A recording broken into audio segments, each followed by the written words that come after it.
Okay, we we can will wait a call the minute. meeting to order and we'll get some preliminary things done while we're waiting, because I expect Guy and Craig to join us. All right, so present at 6 o'clock are Harriet Applegate, Graham Ball, Jonathan Ciesla, Drew Herzig, Craig Kluge, and Guy Thielen, right on time. And absent tonight are Roland Anglin and Stephanie Morris, and we have with us as an observer Judith Miles from the Civil Service Commission. Jim Posh is here because he's gonna speak with us in a few minutes. And Lee Crumrine is here from the Law Department. So we have approval of the minutes of May 1st. So I have a motion. I'll motion to approve. Do I have a second? Second. Any discussion? All those in favor say aye. Aye. Any opposed? Okay, thank you. Review and confirm agenda. So I want to propose two changes to the agenda, that we first hear from new council member Posh, and that after that, we will touch on the salary point since Judy is here, and then go to buckets. Because I think we have to make some decisions on buckets so that drafting can proceed for what we have to present by the 15th for our meeting on the 21st. Is that okay with everybody? I'm good with it. Okay. So let me go down to the point about the salary provisions. So Judy has explained to us that we have had some email communication with her, but she would like us to send an email to her and the other two commissioners so that all three of them have our question to them, which basically is to say, here's what we're planning to do. Do you have any concerns about this? And we will share with them in that email the proposed charter language, which Lee has already shared with Judy, but we will share it with all three of them. So that's the plan. Judy, do you want to add anything else to that?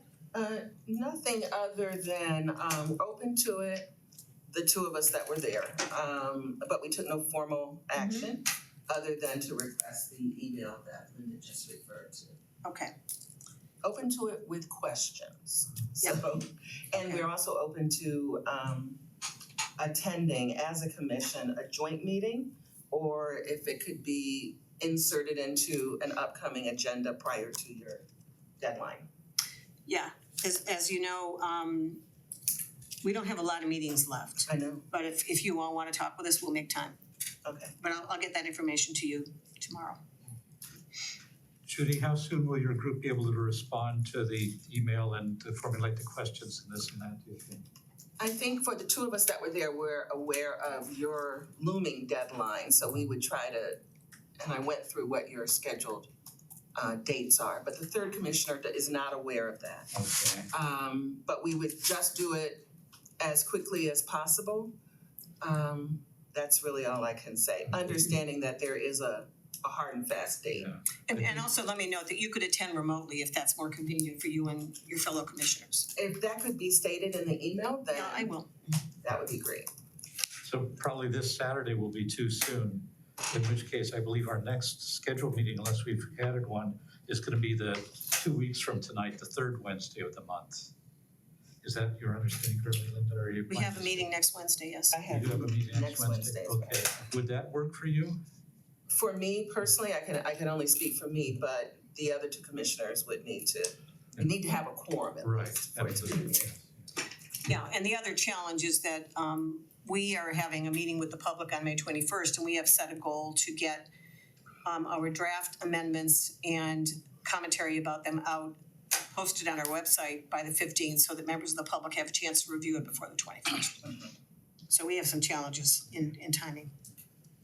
So it sounds like next Wednesday, fingers crossed, is a date, hopefully. Fingers crossed, yeah, for at least a quorum. Yes, Well, we have a meeting Saturday. but she said she doesn't think they'd be ready to address us by Saturday. Oh, okay. And I'm not putting words in your mouth, I'm just You assuming. aren't putting words in my mouth, but if that's possible, then I think all we have to do is a day notice for one of our Our meetings. agenda, So yes, yeah. we still have a little bit of time for Yeah. that. So are you talking about your meeting or our meeting? If at least two of us are together talking about civil Okay. service matters, it's a meeting. Yeah. Sure, So we would need to you would need to announce. properly notice it, yeah. I think Saturday is a little aggressive for that. Yeah.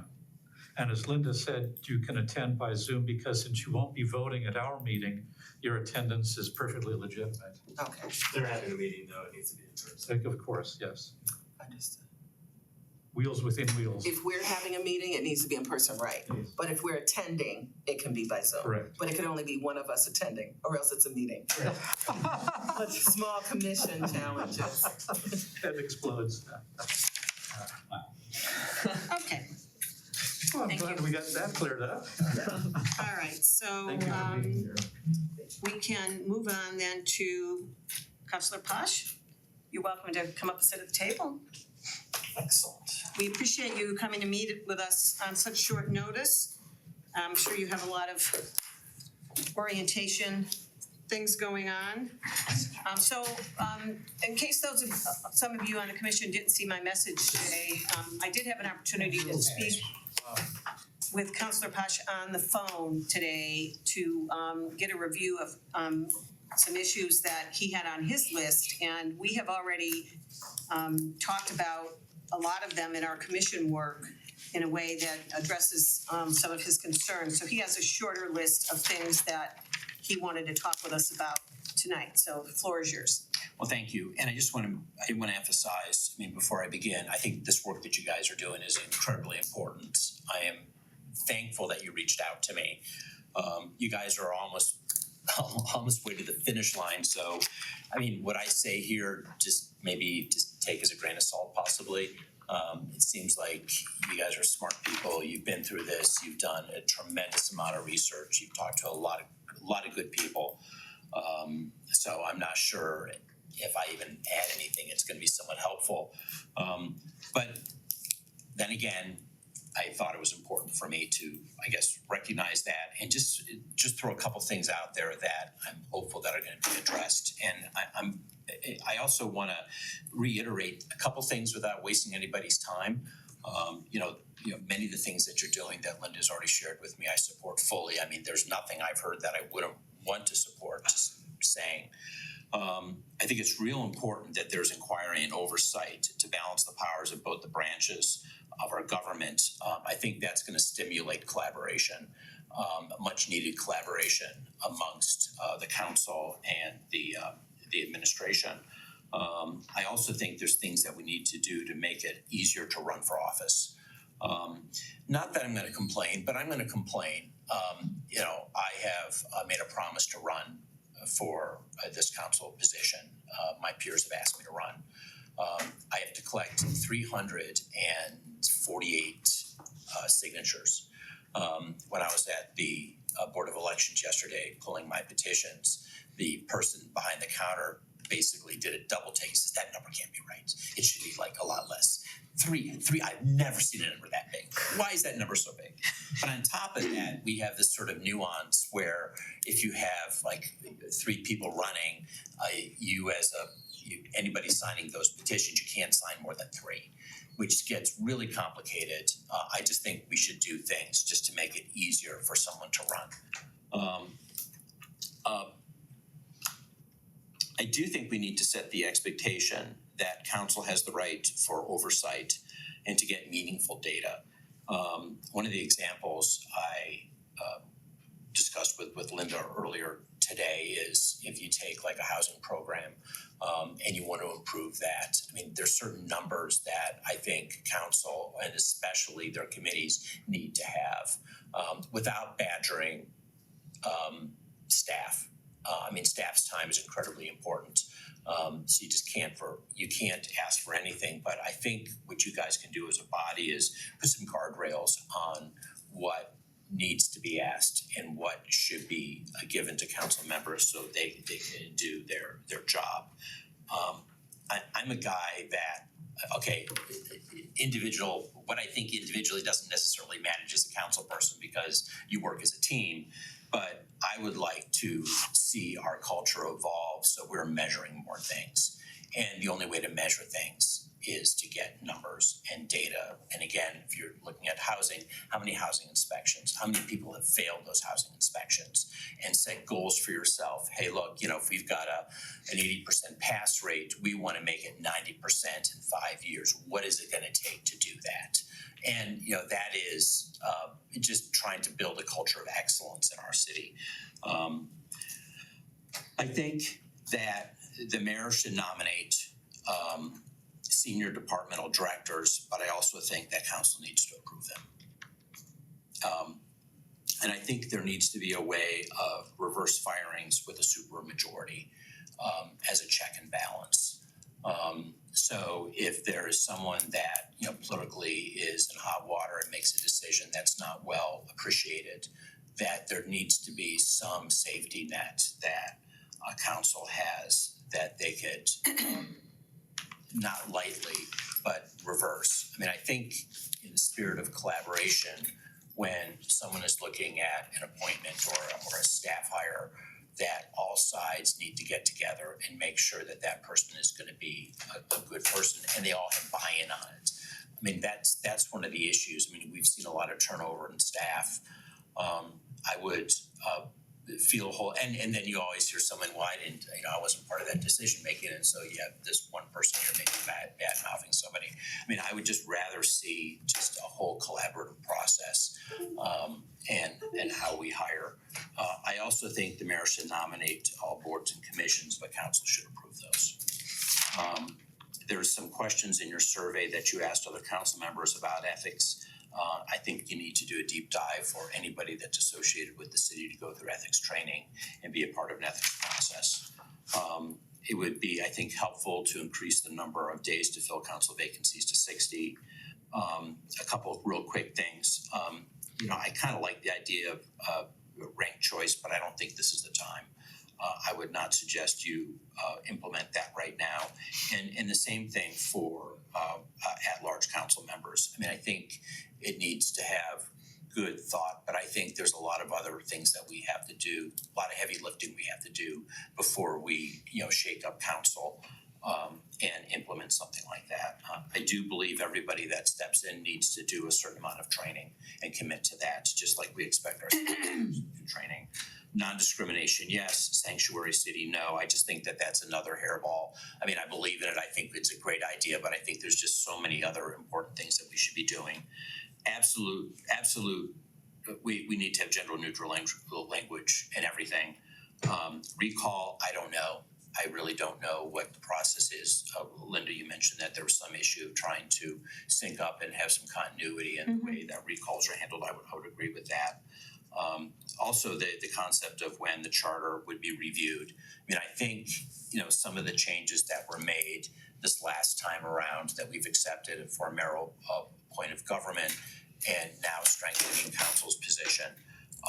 I think these are sort of trials. I think we need to see how they work. I would hope that a group such as yourselves would be able to get together, not in 10 years, but in a shorter period of time, just to sort of reevaluate, make sure that we're on the right path. After all, I look at our charter as our constitution, essentially, and we're sort of feeling our way through this process. We also discussed a couple things like home rule. So my wife is a director. She's the planning director in Shaper. And they really pride themselves on home rule. They are able to do council meetings virtually, online, and vote. I think that's important, just as long as those online meetings are obviously public. And I'm not sure how the home rule works, but they've really adopted home rule, so no matter what the state says, they're as that. I'm very concerned about the fact that we pass a lot of things in this sort of emergency mode. I don't know if there's anything that we could do in the charter. I know things have to be done on a timely basis. You can't mess with that. But I think, and I know some council members have chosen to vote against things recently and over time because they're labeled as emergency. I think there needs to be more thought on how that works, and I'm not sure that's something that you can address. Maybe it's too late to even address it. Maybe you guys have thought about it. I don't know. So those are my notes. And free advice is free, so don't do anything if you don't think it makes any sense. But I mean, you guys are the experts. You have a significant amount of expertise in this. I mean, you've heard from other mayors. I trust you guys are gonna make some good decisions, and I look forward to see what you guys come up with. Well, it's up to you and city council though. We're just giving it to you. It's your decision. So we hope you make the good decisions too. That's a test. Well, we'll have to see. But I mean, it sounds like you guys are on a good path. And I think engaging council and getting their opinion and getting the surveys, I think helps all that. I think that's probably the way it should go. I haven't been a part of any of this, but it certainly seems brilliant to me.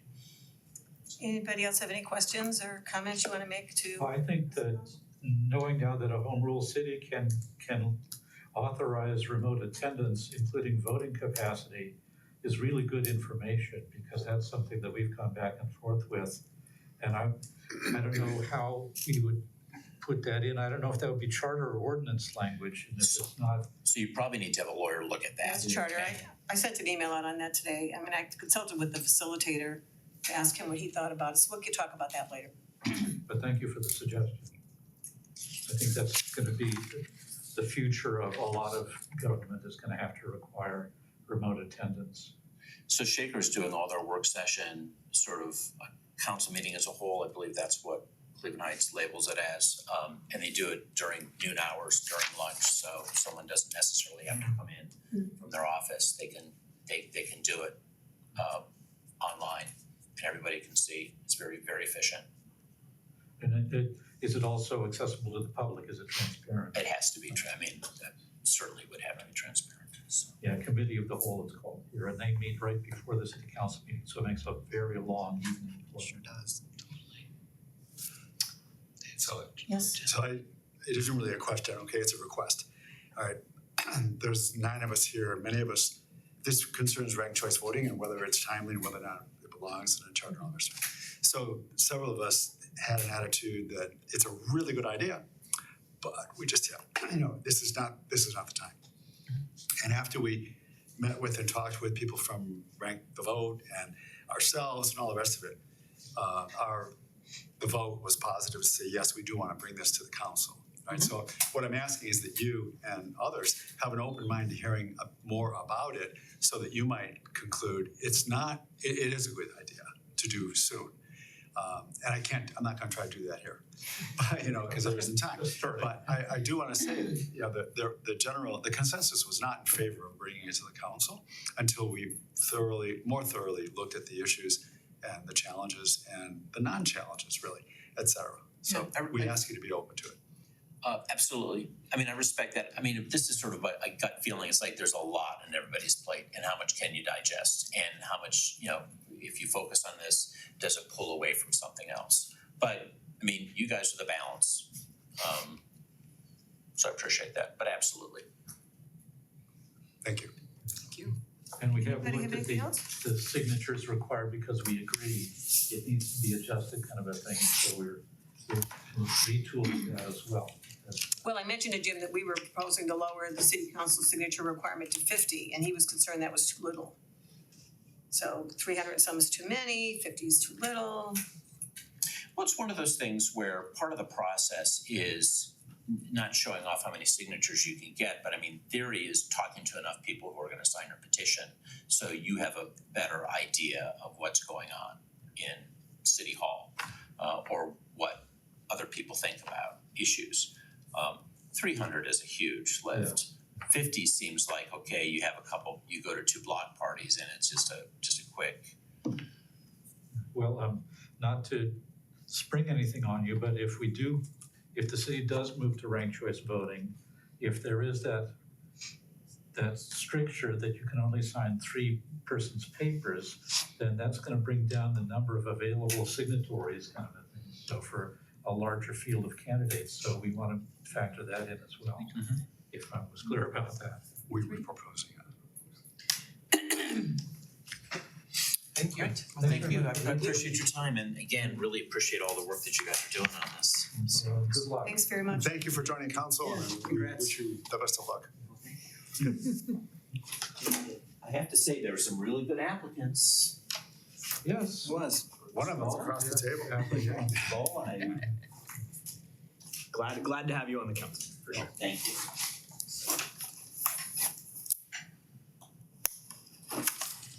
Okay, so now we're gonna talk about buckets. So, and that is, where is that? It's pretty deep in our agenda, I think. I mean, it comes up in It's in older 7I, Yeah, we've never 7I. and 7I. picked it down. So, Wait, you mean 6? no, I think it's under, well, it is 6, I'm sorry, it's 6I. My apologies, 6I. There's no new business. Isn't that wonderful? That's right, there's no new business. Yeah, that's, So, yeah, that's. 6I, so, you know, we had been bouncing around the idea of whether we wanted to present this as some buckets versus one big document.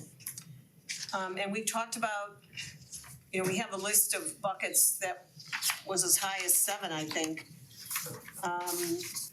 But one of the challenges we have is that because we have proposed a lot of edits that have to do with, many of them non-substantive, that have to do with things like gender neutral language and fixing the numbering and making language consistent, a lot of other things, that it's challenging to put that in a separate bucket because it permeates so much of the document. And by comparison, if you look at the University Heights buckets, they had a bucket for charter neutral language. But because the only thing they were doing was addressing charter neutral language, it wasn't so many touches. We have lots of touches. So I think we need to consider how many buckets do we think we need to have? And do we wanna have many buckets, or do we wanna have a bucket for ranked choice voting and a bucket for the non-discrimination provision and everything else in another bucket?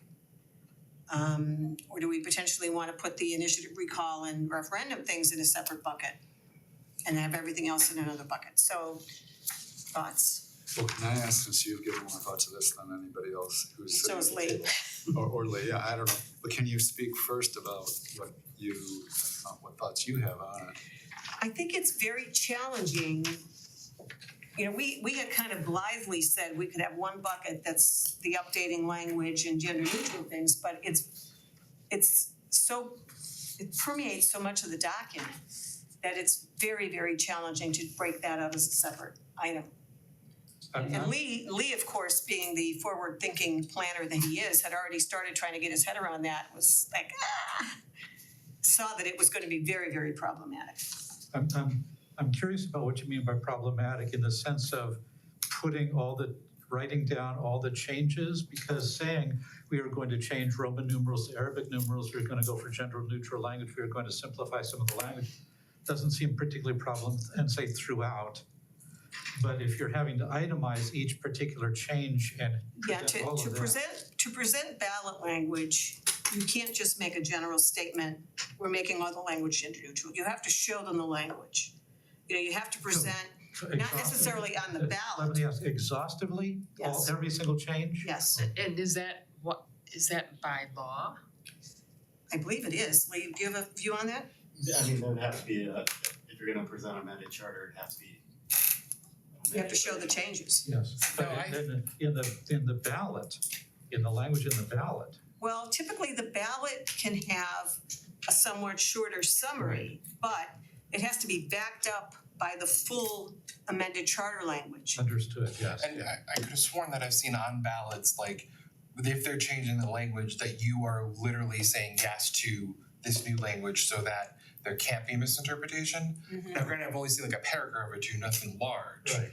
But because a voter can't then, you can't come back and say, oh, well, that's what we meant. Right. Right, like, it's like, if there's a misspelling, that goes with it, like, it is you do not screw around, like, Yeah. it's a stone issue is what it sounds like. Mhm. There will be a ballot issued language question put to you, but for example, UH charter amendments, they were full printout signs of what the language changes were that were posted at the precincts. So you can stop and read them all. Can you, I can't hear you. Oh, sorry, at the election at the precincts, they'll have poster size version of the actual language amendments. Even though the question under ballot will be short. So voters can go read the actual language. And it's a strike through situation, right? Yeah, it'll look like that. Okay. And So that's also the fun thing, remember how hard it was for us to read this? yeah. Yeah. And Linda, you're saying that if we're gonna have to do the poster thing, we might as well have posters that show all the changes we're making, not just a poster set for gender neutral, a poster set for everything. Is that I'm what saying you're it's not practical Yeah. to have one that's just gender neutral and one that's just updating language and one that's renumbering paragraphs. And I'm trying to get the practical nature is what Lee is talking about having to post all the changes in readable format at each poll. Mhm. Okay, I understand now. I wasn't understanding before, but No, now it's I okay. understand. If it has to be out in newsprint, then that does make it, rather than having 4 or 5 different, headlines around the room, there's just one that incorporates all. Yeah, and the University Heights changes were a little bit more targeted than ours because we're trying to accomplish more than they did. So for instance, they had changes in percentages of votes needed for initiative, referendum, and recall, but you weren't making a lot of other changes to the text on that, were you? No. I'm trying to remember if those whole sections were presented or it was just the only change really was the percentages. The recall provision was repealed and replaced. The initiative and referendum were just percentage changes. Yeah, so a little different context than what we're doing. See, my knee-jerk reaction is the cleanup stuff. So bucket 1, the idea of simplifying language. Bucket 2, we talk about numerals. Any place where it was, and to me, I would lump gender neutral, like whole document changes but for kind of consistency. But then anything new, which would include like ethics for elected, it would be separate. RCV, ranked choice voting, definitely I think should be separate. Or maybe recall, like, and I could be getting too much, but it's like, you're gonna wanna think about each one individually, right?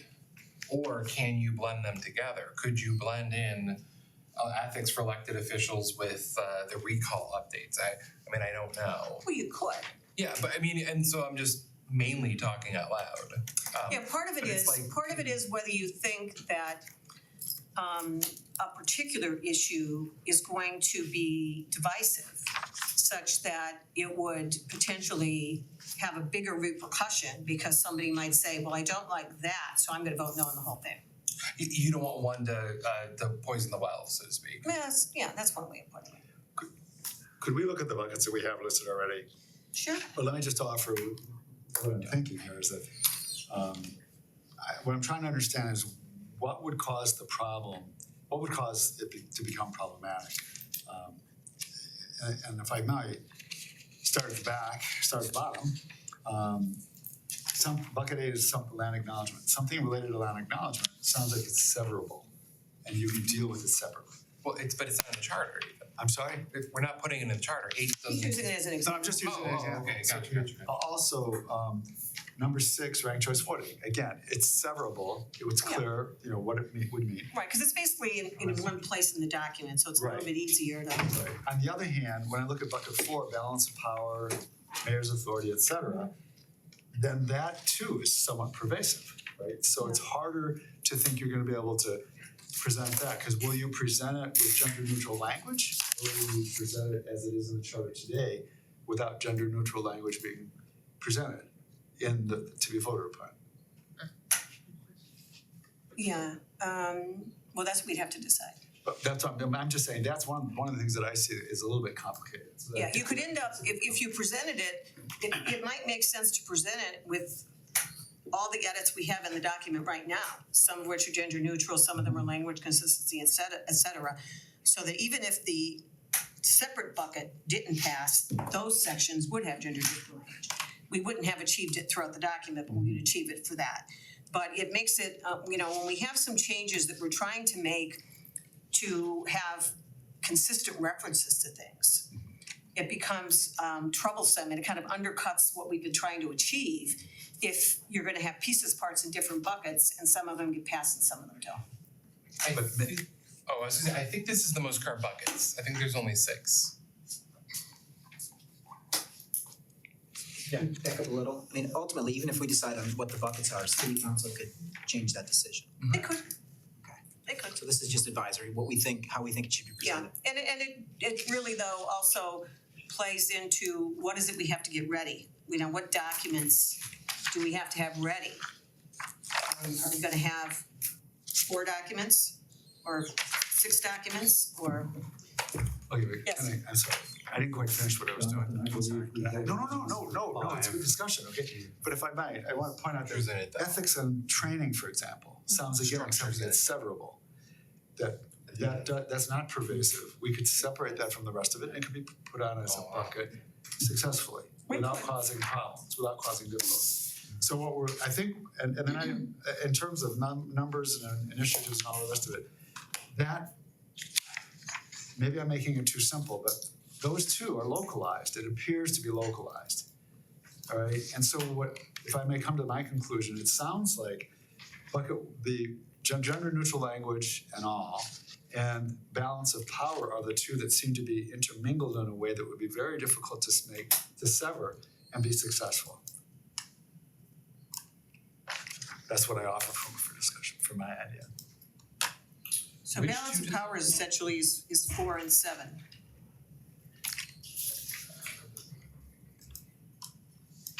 Well, are you suggesting that it's perhaps as No, I'm separate? just making the statement Yeah. that that's kind of what it involves. The balance of power things right now in our list are expressed in 4 and You're talking about article. 7 buckets, 4 Oh, and 7. Yeah, Although we're taking some things, when we do the changes on ethics, we're taking some things out of other places and moving them.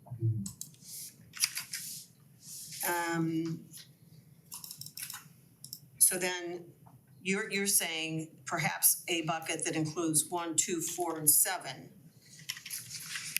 And then separate buckets for 3. ranked choice voting, non-discrimination, and ethics and training.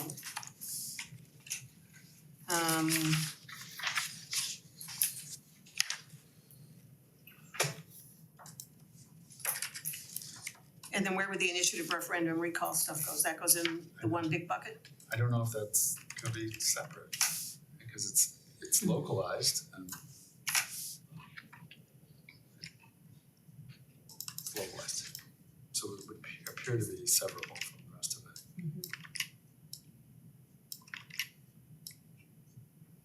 And with due respect for Lee, and you're already giving this work and coming to the point where you don't feel it's particularly simple and easy, but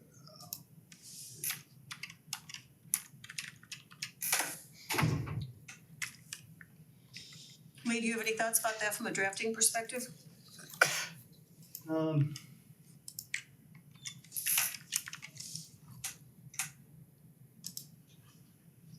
Certainly one's the one I found the most difficult. I don't think you can do that because you have to reject a lot of substantive changes that belong in other buckets, and then that leaves a lot of text that the CRC then hasn't reviewed for modernized language.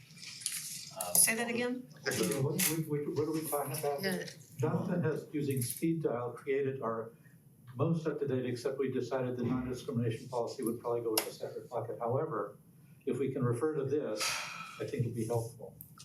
So yeah, one would be the most difficult to pull out of the master draft to draft a separate one. Just the Although updated language. Jonathan did have, and Linda did put together a general neutral one, which I think could be presented as a separate bucket.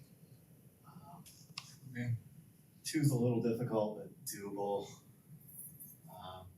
Ethics and non-discrimination, those are either new articles or new sections, and they're all together, and I don't think they delete any. I guess it does delete some. Just a little, not much. I don't know what you potentially gain from pulling that out of the master. I mean, if council wants that one, they can just pull that out. From pulling which out? The ethics and the non-discrimination, I mean, they're just proposal that's in there. Not 11, it's, In the training, right? yeah, I think that's an easy one that they can see in the master or if they want. Could we pause here and make a decision? Earlier we had said maybe the non-discrimination. Excuse me, I don't know if he's done. I know he's not done, but I was asking to pause here and let's make a decision about if he says that bucket 3, the ethics and the non-discrimination could be one bucket, how about if we make that decision right now? I'd like to hear the rest of what he has to say, please. Yeah, I don't know that I'm saying that could be one bucket, I'm just saying I don't know what you gain by splitting that off into another bucket. They're in your master, they're consolidated, there's not much change elsewhere in the charter. If you're gonna take it up, so for 4, I haven't tried to do that one. Balance of power. That might be. But the notion here is that we would essentially be combining 1, 2, and 4. Well, is it? I don't know if I, Yeah. That's what Guy agree was with that. saying. Oh, what- That's what Guy was Yeah. saying. I'm sorry, what I was saying, I was actually arguing that much of this is, all these things are severable from the rest of it, so I wasn't really talking about, I have a bias against combining. Even Lee mentions, well, there's no reason to separate non-discrimination and, He didn't say that, he said they could be easily separated. I understand. Well, I thought he said no. In any event, non-discrimination to me is a separate issue that somebody might get all excited about and say, I don't like it.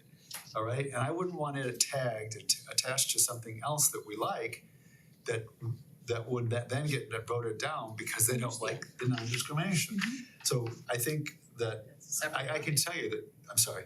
You're saying that's a separate bucket. Yeah, it's a separate bucket. So I know my bias in all of this is if it's distinct and severable and it can be presented separately without harm, then do it, because then people get a choice to accept that or not accept that. And I know it might sound really silly, but the other idea is that when people see that 4 out of 5 things they're in favor of, and they're gonna say, hey, those look good, it has a tendency to prime them to say the next one looks good. All right, which we of course would like because we like what we're presenting to the people. So, but I just think that my bias is to have things that can be severed and distinct, because then we don't have people assessing those, which might have different assessments, and we may lose something that we can gain without. Just so I understand this clearly, what I thought I heard Lee saying is that you can easily separate out ranked choice voting, non-discrimination, and the ethics and training, although he questioned whether it was important to split out ethics and training. I didn't hear him saying that he thought it was not a good idea to split out ranked choice voting and non-discrimination. Am I correct, Lee? Yeah, I think that's right. I think those are the easiest ones to split out.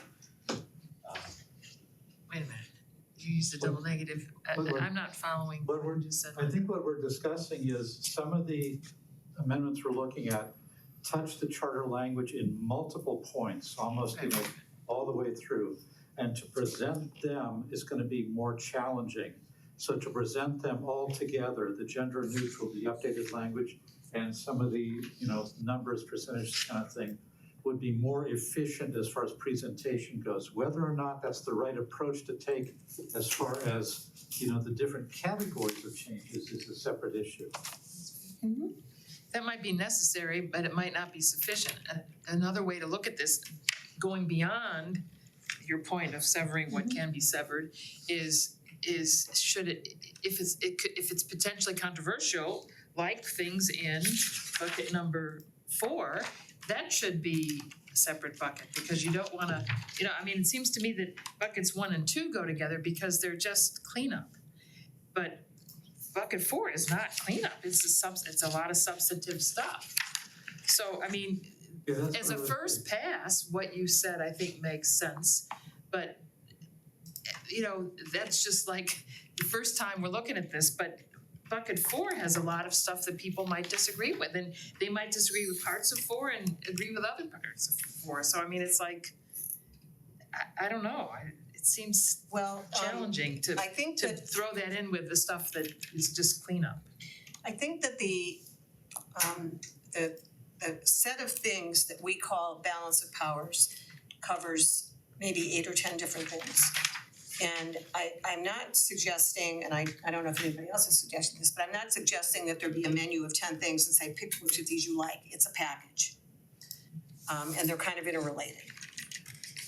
So I think that the challenge with, Harriet, the challenge with isolating the updating of language and the gender neutral things is it's everywhere. It's everywhere. It's pretty much every page in the document. I'm not suggesting that. Well, what would you suggest we do? No, wait a minute, you're. No, I'm just asking you. Understand what I said. On top of what Guy has suggested, Yeah, we may wanna make further distinctions. I'm just saying, 1 and 2 should be a bucket, and I'm not disagreeing with anything that Combined said. bucket. Yeah, but I'm just questioning whether we should throw bucket number 4 into 1 and 2, because you have, on the one hand, cleanup, 1 and 2 are cleanup. And 4 is not cleanup, 4 is substantive changes. That's all I'm saying. Should we make a distinction between, the substantive changes in bucket 4 or not? I mean, I'm asking the question. I'm not proffering an no, opinion I here. appreciate that. Let me pull out, so this is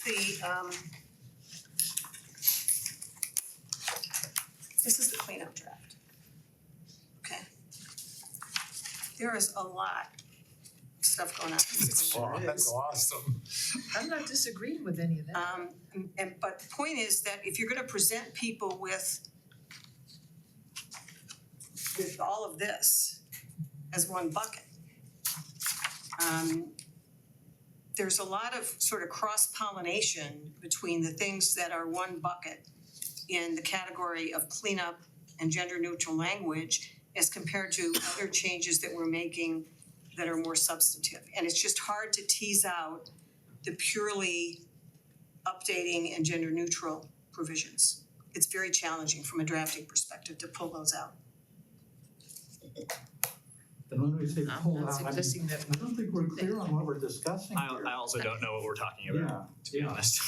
I'm not suggesting that we pull them out. Yeah, Well, but you have to separate them into here's a set of pages that shows the cleanup changes and the gender-neutral language changes, Yeah, I think. which is basically the whole document with a whole lot of redlining in it. I think what Linda is saying is that she's saying that every bucket will need at some point a complete printout of all the changes in the charter. Every bucket will need that. And she's saying if we consolidate buckets, then we reduce the number of complete printouts because we will say this printout covers both gender neutral language and updated changeable letters, blah, blah, kind of thing. And she's saying, that the fewer buckets we have, the fewer printouts we will have.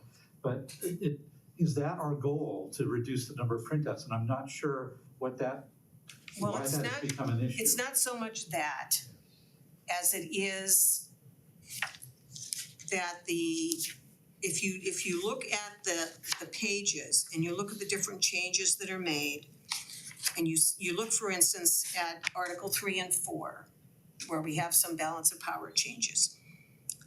You could make a bunch of changes in those sections that are related to just cleaning up the language and making it gender neutral.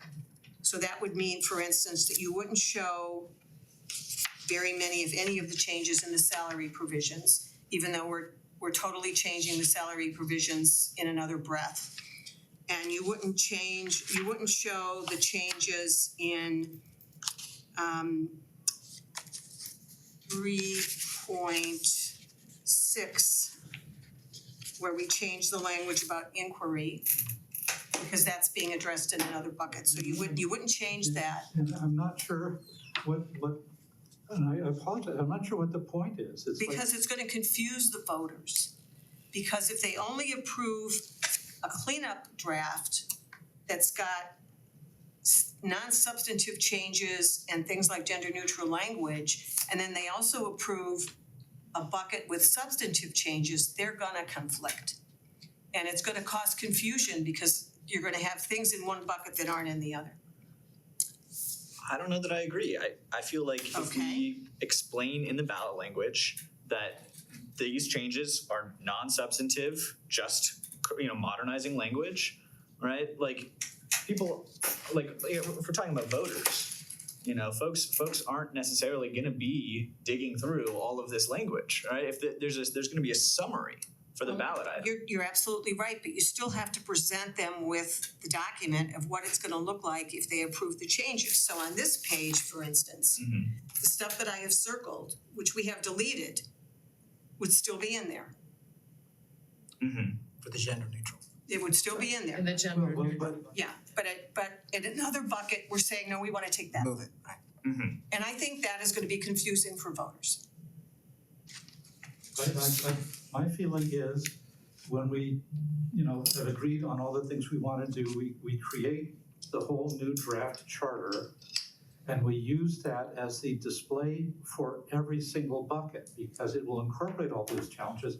And if voters wanna tease out each little thing, then they can, but I'm not understanding why we have a bucket of, balance of power changes that does not, a printout of balance of power changes that will not include the gender neutral kind of thing.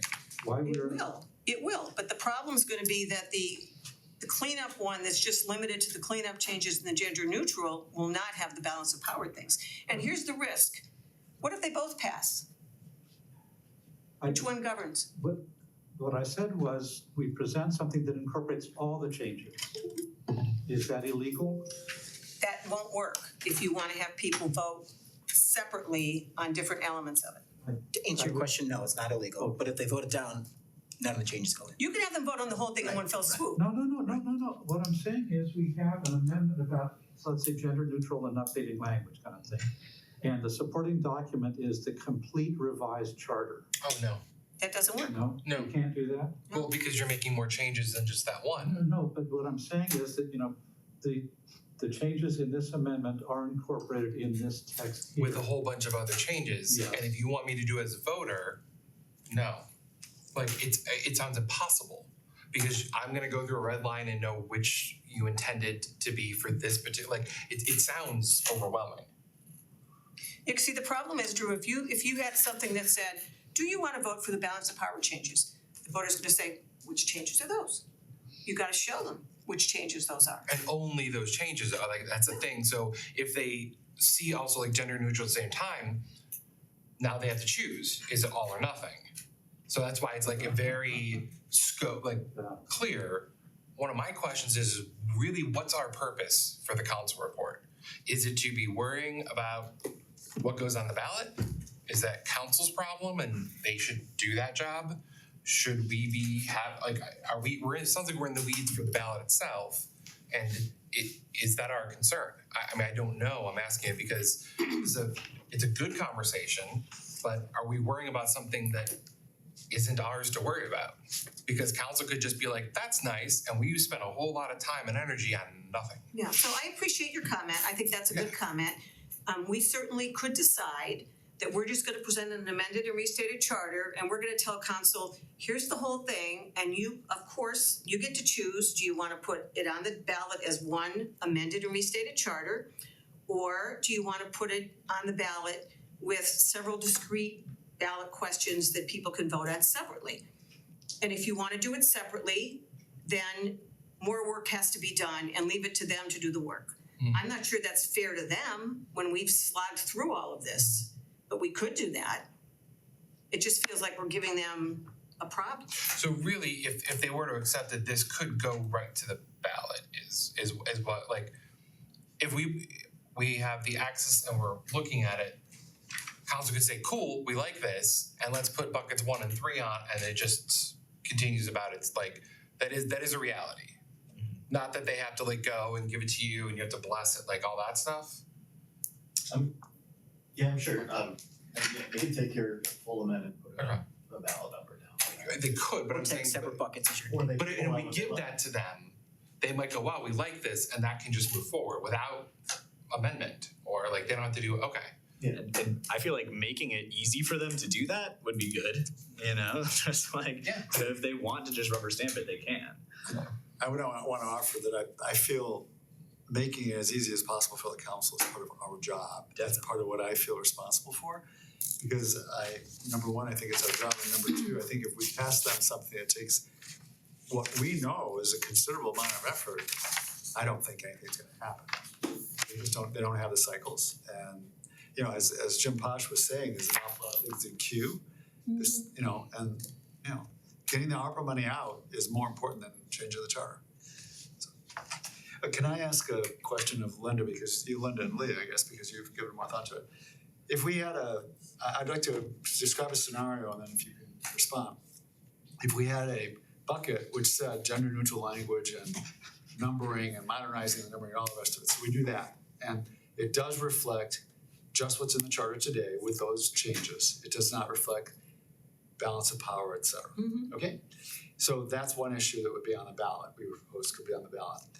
When it comes time to offer the amendments that relate to the balance of power, could that somehow could the description there somehow recognize that there is another ballot, issue? There's another ballot issue that relates to modernizing language, and some of what is in this proposal or this amendment is going to overwrite what has been done there, not in fact confirming gender neutral, but it's going to overwrite it because these changes are related.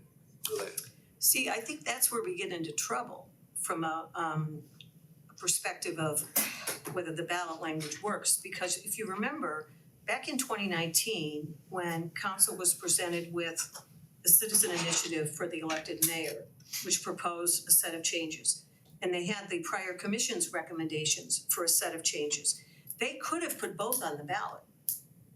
And they decided not to, because they thought it would be confusing to the voters to have two sets of changes that were inconsistent. And I'm afraid that if we present something a choice that lets them approve cleanup language, which always includes gender neutral when I say that, so I'm gonna stop saying both. When just the cleanup changes, but that preserves language in the charter that in another place, we wanna take it out. That's not really So I think it just got it. And what it is let's say it goes in the ballot and we do the cleanup language. And then we also put on the ballot ranked choice voting. And they say, yes, we want the cleanup language and yes, we want ranked choice voting. Well, ranked choice voting has gendered language and the different percentages, but you just passed both. Which one wins?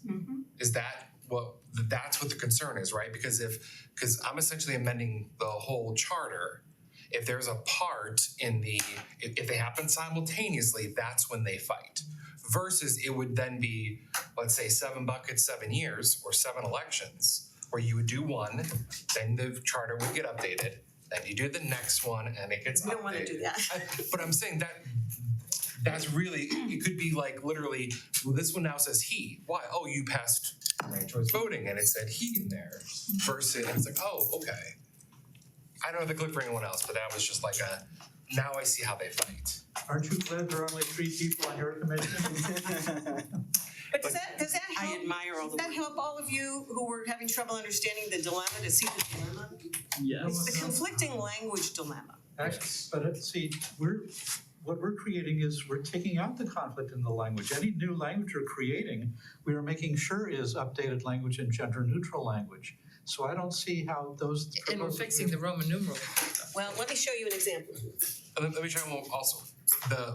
The language that goes to the voters at that point in time is the current charter redlined and changed.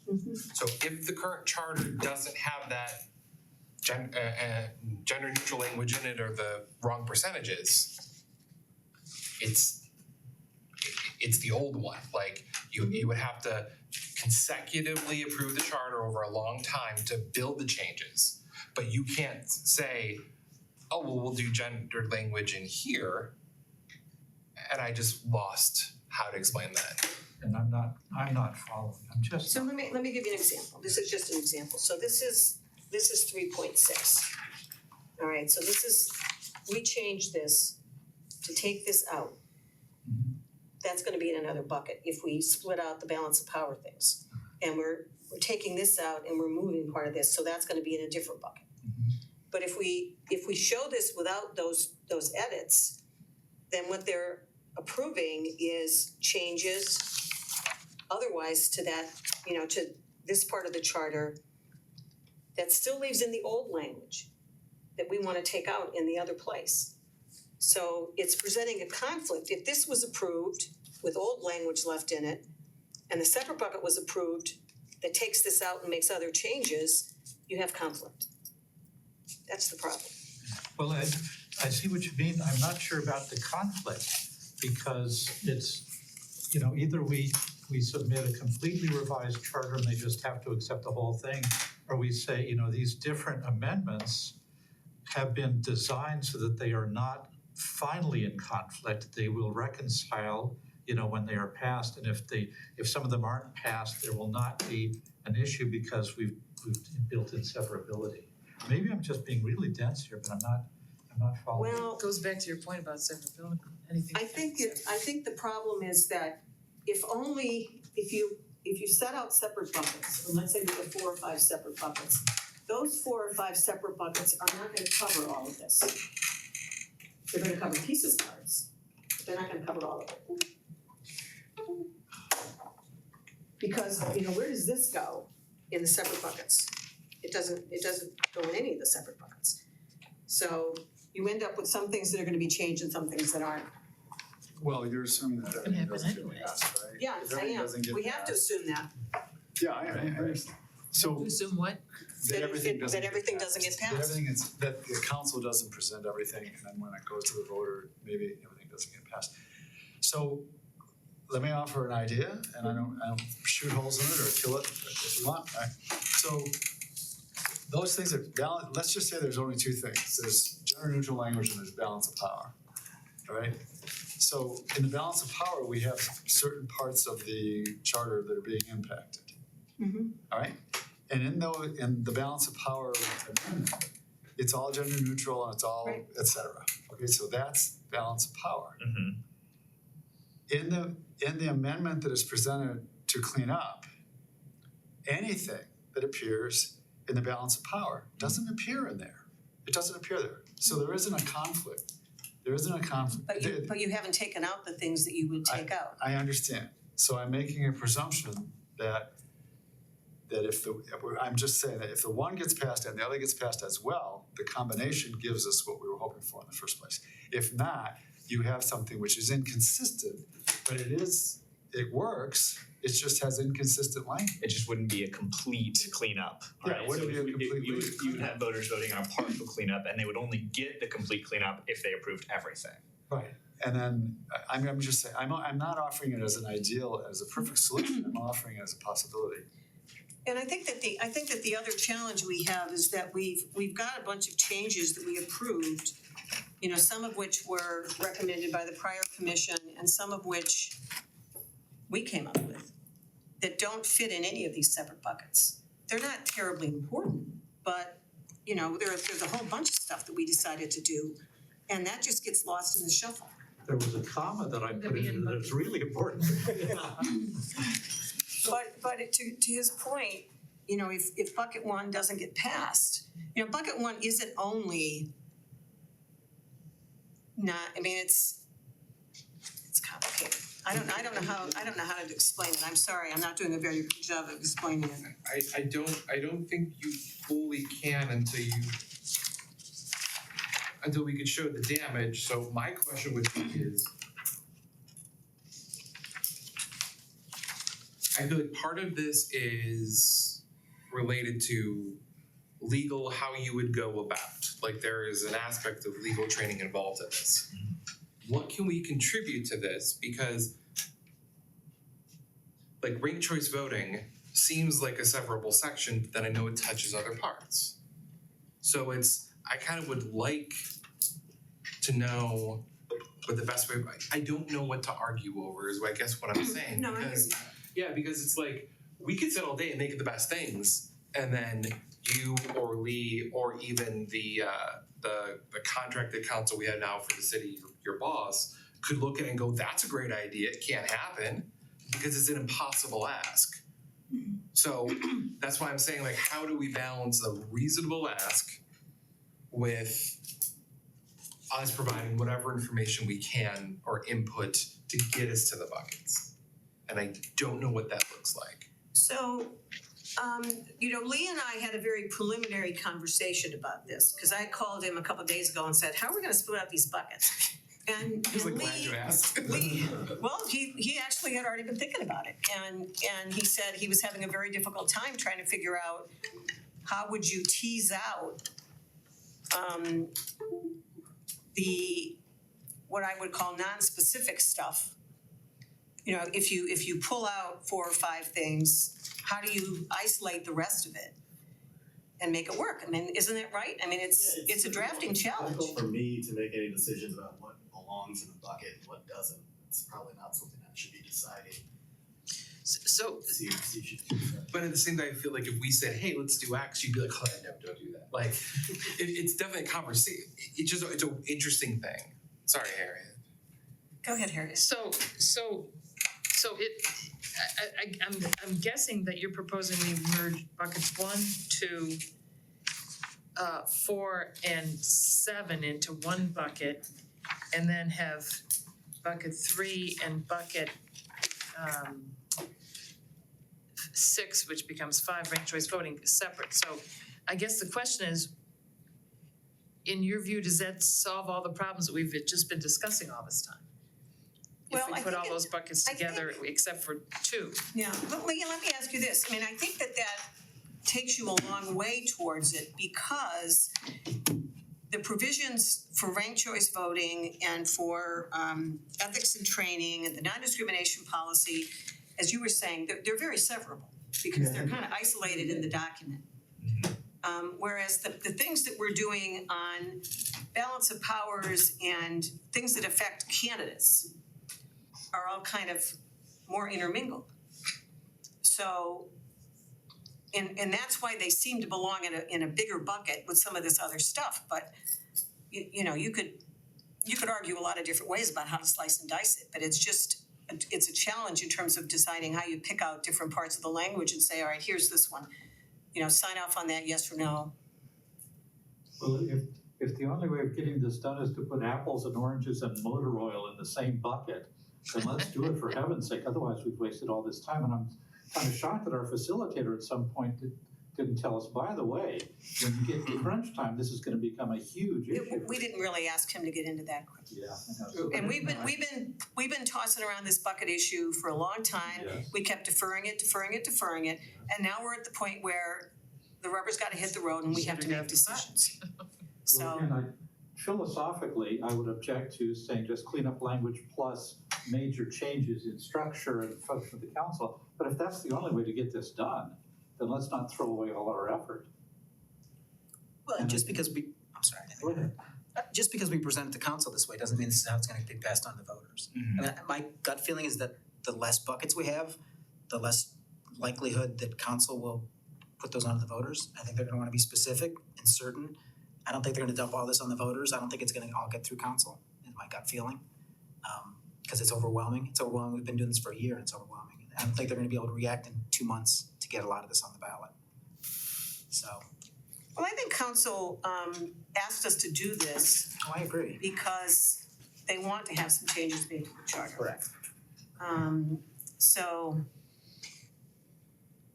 Well, when I think it comes to ranked choice voting, we could have it on, they could, my view is that they could put everything but that on this, in one election and then that on another election, or not, Could. or not. Yeah. They would have that leeway. University Heights put 6 out of 10. Is that correct on the ballot? Is it 6? Yeah. I would be happy with that they were batting told, average. If we they were get 6 out of told to 10, present those in buckets. we get, okay. And then when University put it on, the ones that went in the same election, it was the current charter at that time amended for that particular bucket, Yes. across each of them. Sorry. So ranked choice voting was, I can't remember, let's say if as a voter, when I read it, it is charter as it stands today with now ranked choice voting added in. So here's what they presented. That's, yeah, Here's what they presented. So for this bucket, which was Amendment 4, provide for reviewing the charter every 10 years. That was it was 1 page, which is what ours would look like for that, if Got we put that separate. This one was making changes to update names of departments, so it's pretty short. okay, yeah. But the the ranked choice voting one was more pages, and the gender neutral one was a whole bunch of pages. But they were just doing gender neutral updating, they weren't doing all the updating that we're doing. We touch more language. Yeah, we do. So can we pause just for a minute? Let me restate what I hear being what's under discussion is to combine buckets 1, 2, 4, and Let's look at Jonathan's buckets, because they're the most updated and clearest, I think. well, they're not, Jonathan, are those, I mean, what we have in front of us on the agenda is wrong. I know that much. okay, so bucket 1, 2, So, Except I can't see those. and I can show you each one. you make it bigger. Yeah, And I don't know, I mean, this is what I stole, and if it's right or not, but we don't have a comprehensive list, is the problem, so we That's- need it. Bucket 1 is cleanup. Yes. Well, so presentation language, electors with voters, Roman numerals, gender neutral. Yeah. But I don't know, we never voted on it, so, We're fine. No, that looks good. no, I'm saying, so. And bucket 2 was Is this the Numbers. well, we didn't vote on electors versus voters, even though. We have not decided Go to that any of finally, this. but it's on but that's where it would go if we changed it. Right, bucket 3, if you would. So that, bucket 3 is fairly separable, or at least it doesn't touch as much language, and it can be broken up into 2 buckets if need be for the non-discrimination. Bucket 4 is the one that Linda, if I understand it, suggests combine with 1 and 2 with the cleanup language and change some of the numbers of petitions, days, and this and that sort of thing.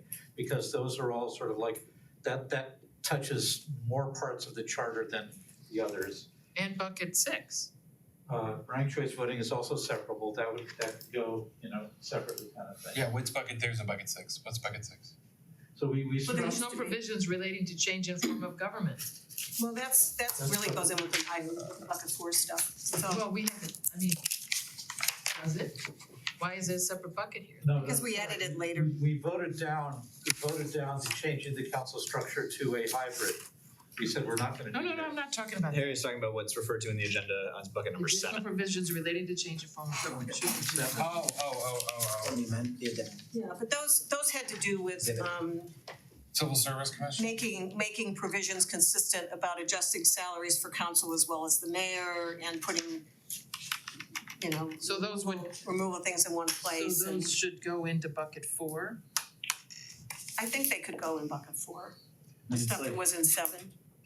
These would be like, calling it balance of power, but it's almost like a form of government or like just Yeah, you like could call function it of that. government. You could call it that. Power, authority, blah, blah, blah. So, yeah. Salaries, the removal, recall, referendum, right? Yeah.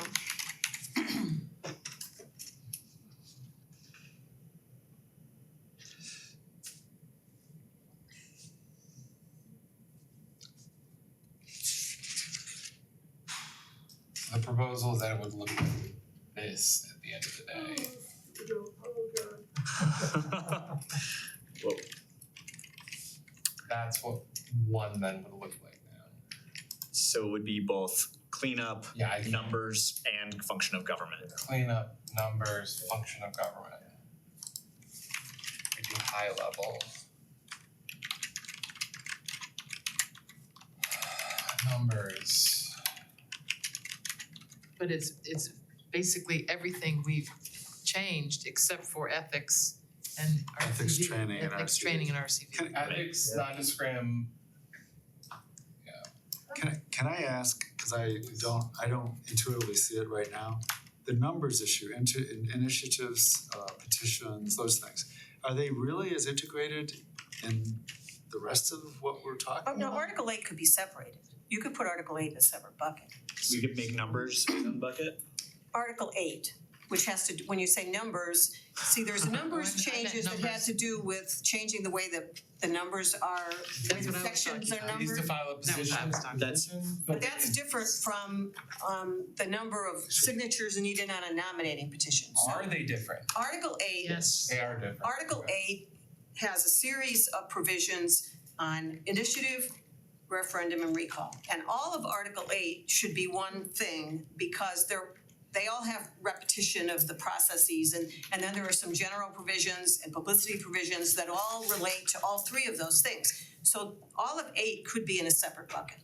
And would that include what is currently under the numbers subsection or on the agenda, the bucket number 2?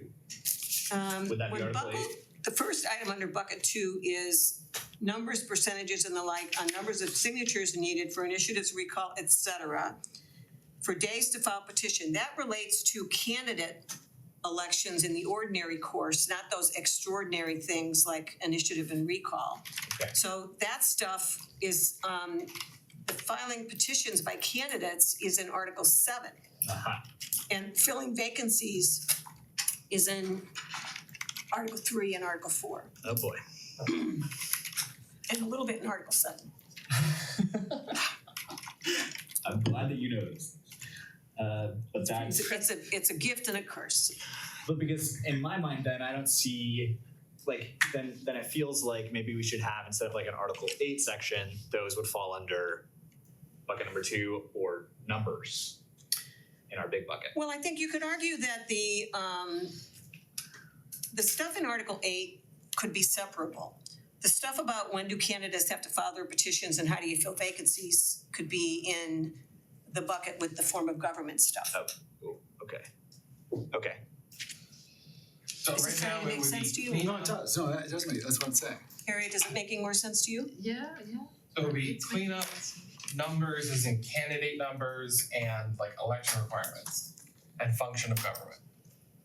And then Article 8, I have no idea. Well, Article 8 is initiative, recall, and, No, I meant like where it goes. well, you could put that in a separate bucket. Let's just put it in a separate. Yeah. How about that? And but that wouldn't mess with our cleanup language at all, or like if Article 8 in a separate bucket. It would have cleanup language in it, but I think that could be separable. What do you think, Lee? Lee looks like his head hurts. Sure does. Does not, does Yeah, I made an attempt at bucket 2, which is essentially that. Yeah. Look at that, maybe. So one of the, Try this one. one of the points has been raised in our discussion is Craig's point that if we bring, the fewer number of buckets we bring to council, the less chance that they're gonna accept anything. And I would Is that ask, what you think, Craig? Well, can you not- explain what you mean by that? I guess my concern is if we have less buckets and we say, hey, we're presenting, cleanup and balance of powers and everything in one big group, their inclination is gonna be go, yeah, we like the cleanup, we like some of the balance of powers, but we don't like some of this and we don't like some of that. So I think they're just gonna pull it apart. Right. Well, we might present it as one bucket, they're gonna say, well, we're gonna take it sub bucket A and sub bucket B and sub bucket C, and we like A because it's gender neutral, and we like B because it's balance of powers, but we don't like C because whatever. So, which is fine, I don't have a problem with that. And they can redline Right. line item, Yeah. veto any of this. They could. And probably Yeah. will. Greg, I don't follow, are you arguing for more buckets or fewer buckets? I think if we pull it apart and add more buckets, there's a likelihood that they will maybe agree with us on, you know what, I don't know, to be honest with you. And I guess, because if we do present it as one big bucket, I think they're probably gonna just pull it apart and do whatever they wanna do anyway. So I guess from a practical standpoint, it doesn't make a difference. I guess my gut feeling, when I kinda said that, I thought if we present one big bucket, they're just gonna say, no way, we're not gonna pass a big bucket. But thinking about it, they would probably dive in, pull it apart and do whatever. Well, that's the big issue. Will they dive into a big bucket, or will they say, we've got some little tapas here and I'll take, these are fine, I like these 4 and not number 5, as opposed to, I can't eat that whole pizza, send it back.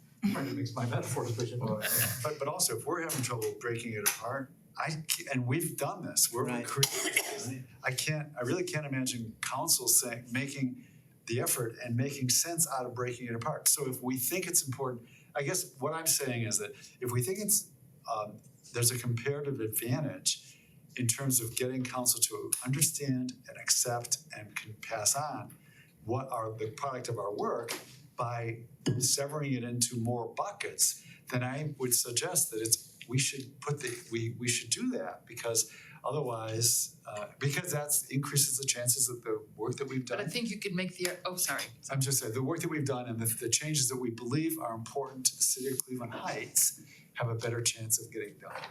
But you could make the opposite argument too. Could we go low hanging fruit on this and say, ranked choice voting is its own bucket, right? Yes. Like that's not even a question. And then I had proposed that the non-discrimination policy statement be its own bucket, and the only reason for that was it's really easy to put in and take out. It's like its own article. It doesn't touch anything else. This is one other place that touches with you. Okay, but I mean, but you know what I mean, like, and then, so we can at least knock stuff off. So like, okay, these two we can say, cool, we like, awesome. And ethics and training, Christian Jonathan? I have no idea, are we good with that? No, I'm Being just done? saying, would that be another bucket? Would you say that's? I mean, ethics and parliamentary are still kind of remaining in this one over here. Yeah, it could be separate. Does that make sense? Brandon wanted to say something, then I. Cause what I was gonna do is the stuff we're still debating on, I can make this bigger so people can actually read it. So it seems to me that we are designing these buckets for the ballot right now, you know, and so like if we are, rather than to be focused on our presentation to council, right? So like I feel like we are giving council ballot initiative options, right? Because it's assumed that they're gonna go through and line item veto whatever they don't want, right? And so what I feel like our task that has maybe shifted to a little bit is for that ballot preparation because of these issues with mixing language. Well, and also to your point, to Craig's point, to try to present it to them in a way that helps them see how they could sell it to the voters. It's easier to sell it to the voters if you can explain it in clumps. And they ultimately could decide, we're just gonna put one whole thing on there. Or they could decide, no, we think it's easier for the voters to digest if we give them clumps. And sorry, go ahead, Go Joe. ahead. Oh, I was gonna say, no, at the end of the day, and to me, what I believe everyone's intent would be is the clearer it is to voters, then the clearer it is you have for passing or denying, but just, we wanna give them the fair shot, that it's understandable too. Because we could be devious and you put the whole thing and they could go, oh, I trust you, you know, but the idea is as much clarity as possible so that people can make an informed vote. Yeah, transparent. Yeah, it's really important. Well, in the Lakewood experience, they mailed a copy of the proposed charter to every single resident and it passed But, you know, all in one fell swoop. they told us that that was over a year's worth of preparation, including the printing costs, putting it out, selling, having a lot of. Lot of meetings. What's the matter with that? Yeah, no, I'm not. It's not on us, that's on council. Okay, so, Well- and I'm feeling that. I feel a new commission coming on. No, sorry, go ahead.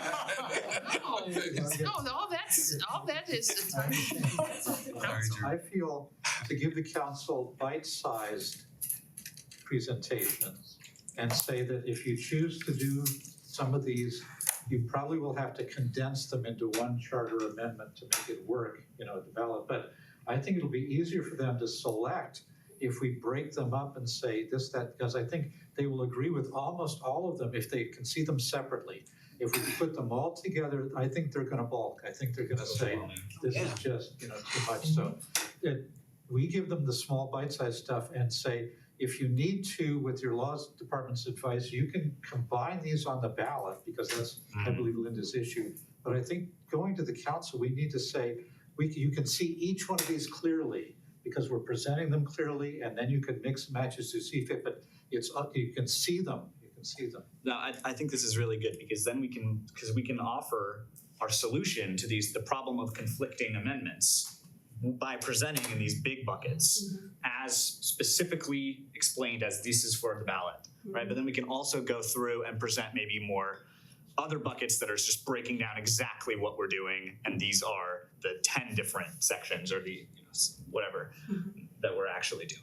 Because I feel like then we are clear to council, they can do their line item vetoes, but then it's also it's easy for them to pass it along to the ballot because we've already figured out how to do it.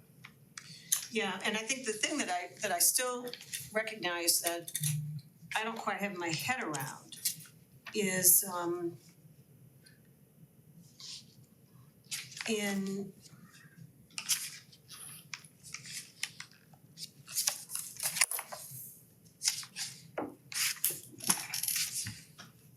I can't even articulate what I'm thinking. It's so ephemeral in my head. So ranked choice voting, good. Comprehensive non-discrimination, cool. Ethics, parliamentary procedures, training. Are we good on those first three? Like we Well, I think I think now we have ballot buckets and we have council buckets, and then we have complete charter are the things that we're presenting, right? I wouldn't differentiate between ballot buckets and council Yeah, buckets good. because it makes my head explode. Can you explain why you think they're different? Well, because we're combining changes to like the numbers changes where we're changing the way the ballot signatures that are required. We're doing the cleanup, and then we're doing balance of power. We're saying that we would have to put that on the ballot as one block because of the conflation of the language. Yeah, we're recommending it. Right. So I'm saying we make those recommendations to council separately from breaking down exactly what we're doing. Right. So Yeah. oh yeah, no, the report walks through each issue separately. Yes. right. So I'm saying that we If I would remember right. we would be presenting council like with that report bucket language that breaks things down on an The individual report basis. doesn't approach it in terms of the buckets. It just Okay. reports it in terms of topics. There we go, topic. So Yeah. okay, yeah, so I think if you just is it topic instead of bucket? Right. I think we are all on the same page. Alright. No, I mean just to be explicit, so Yeah, that's good. council will get a report that has the topics. And then we will also say, here are buckets, Ballot buckets. ballot buckets, fine. But you know what, I mean, I like the alliteration, it's good. so, but are these two buckets? Is Article 8 different from function from number? I was reading it as a Roman numeral 10. Oh, no. That's okay. Yeah, no, I think that works. Does it not make sense? Because at the very least, we could have something clean, and if we need to No, I think the digest it, fine, but you know what I mean? Because yeah. I know I'm going in and out of Zooming, but just to give some structure, because we've had stuff in the agenda, we've talked, I mean, we don't have a document Thank you, to go from. Jonathan. You're doing a good job. This is great. Oh, thank you, but I mean, I wouldn't have thought of it if you didn't start digging in. No, if you didn't start about the sever, and getting into it, and made me think of, I don't know what to look at. And just that explicit nature. And then also what's nice is this will, like, when we say clean up the numbers, that'll follow the report topics. Here are the topics covered. And I- Go to the report and find the topic. If you can't, leave, And I think it's bucket 4 that we will need to have that displayed, Yeah. kind of thing, so that they know that each part of that bucket, they will understand the cleanup includes gender neutral and Arabic numerals and this and that sort of thing. So that they are not afraid that they are taking on something that they haven't seen more or less in its entirety. They'll regret this. So what do we do now? Do we vote on this? I Do think we we, shifted it down to 5 buckets that we can look at. okay, do we digest it and? Well, I think what I would suggest is appropriate is that we vote on accepting this approach so the drafting can start. Because today is the 8th. And when you say, how does this inform drafting?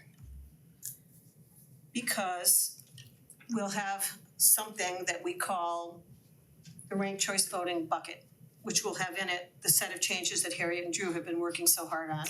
And so it'll have the topics, Yeah, and then we'll have the Bucket non-discrimination bucket section. new article, which is just one article. Oh, okay. And then what I'm understanding is that because we've been working on charter language, So we will have the charter language for ranked choice voting. Mhm. We'll have charter language for the non-discrimination policy. And then in the report, that's when we have and I'm not sure if that's where we were also gonna say, this particular charter amendment includes gender neutral language, modernization, blah, blah, blah, and here's an explanation of it. Is that sort of? Yeah, well, it's not that way now, but it could be. Yes. I can move stuff around so that we approach it in this Well, way. since we're changing this, and I really feel that we owe the council a separate information packet on each of these groupings so that they understand when they approve the whole particular unit, they know what's involved in it. So, but when you say packet, what are you talking about? Well, let's say bucket number 4. When we say here's bucket number 4 and in cleanup, when we talk about gender neutral language, this is what that means. It doesn't have to be long kind of thing. When we talk about changing Roman numerals, to Arabic numerals kind of thing, et cetera, and then some of the more deeper changes about changing that thing so that they can see each one of those. But where are you thinking that would appear, Well, we've got charter language right? and then we've got the report. Right. Do we have a third thing, or otherwise it's gonna have to go in the report? That's what I'm asking you about. What third thing are you talking about? Well, if we do a separate presentation to council with, I don't know, a PowerPoint or this or that, if we think that would be where we would break it down for them more. Yeah, I would suggest we just put it in the report, because we've already got all the pieces, parts in the report, and it's just a matter of rearranging paragraphs. But I'm loath to take on drafting a third thing, because we're drowning in drafting right now. Yeah. No, I wouldn't say that. I would say if the report is gonna be, couched in a way that we're saying, well, we're gonna walk them through the changes kind of thing, then I think that's what some of us are saying, we really wanna see that happen. Is that, Graham, is that kind of where you're? Yeah, I do kind of see it as 3 things, but maybe they're just 2. I mean, like, the things that I feel like we're producing is the report, which is the topic by topic breakdown, Right. right? And then there's the ballot buckets, which takes those out of the report and just groups them for the ballot. And then there's just the complete charter. Yeah, but Right, I'm just thinking that for purposes of presenting the report to council, it probably would be helpful if we reorganize the paragraphs in the report, so we say, here's your first bucket. And it's probably what's up there now is bucket 4. And go in that order. As long as there's subtopic headings. Yeah, that seems go in great. that order. Yeah. And right now, they're kind of just in the order in which, I don't know, Charter. it came to my mind. Seems to follow the chart. Charter, right. I mean, Yeah, kind of. but it's like chapter. Yeah. Chapter Right. 1's on ranked choice. Yeah. I hate the term buckets, by the way, being in the report. That's just me. I will I don't have buckets in the report anywhere. We keep saying. I know, but it's not, the wording isn't, see, you haven't read the report. No, I haven't. It's still being drafted. It doesn't refer to buckets. Anyhow, That's kind of a colloquialism. I know, I'm just, yeah, actually, no, I don't know, and I'm being explicit.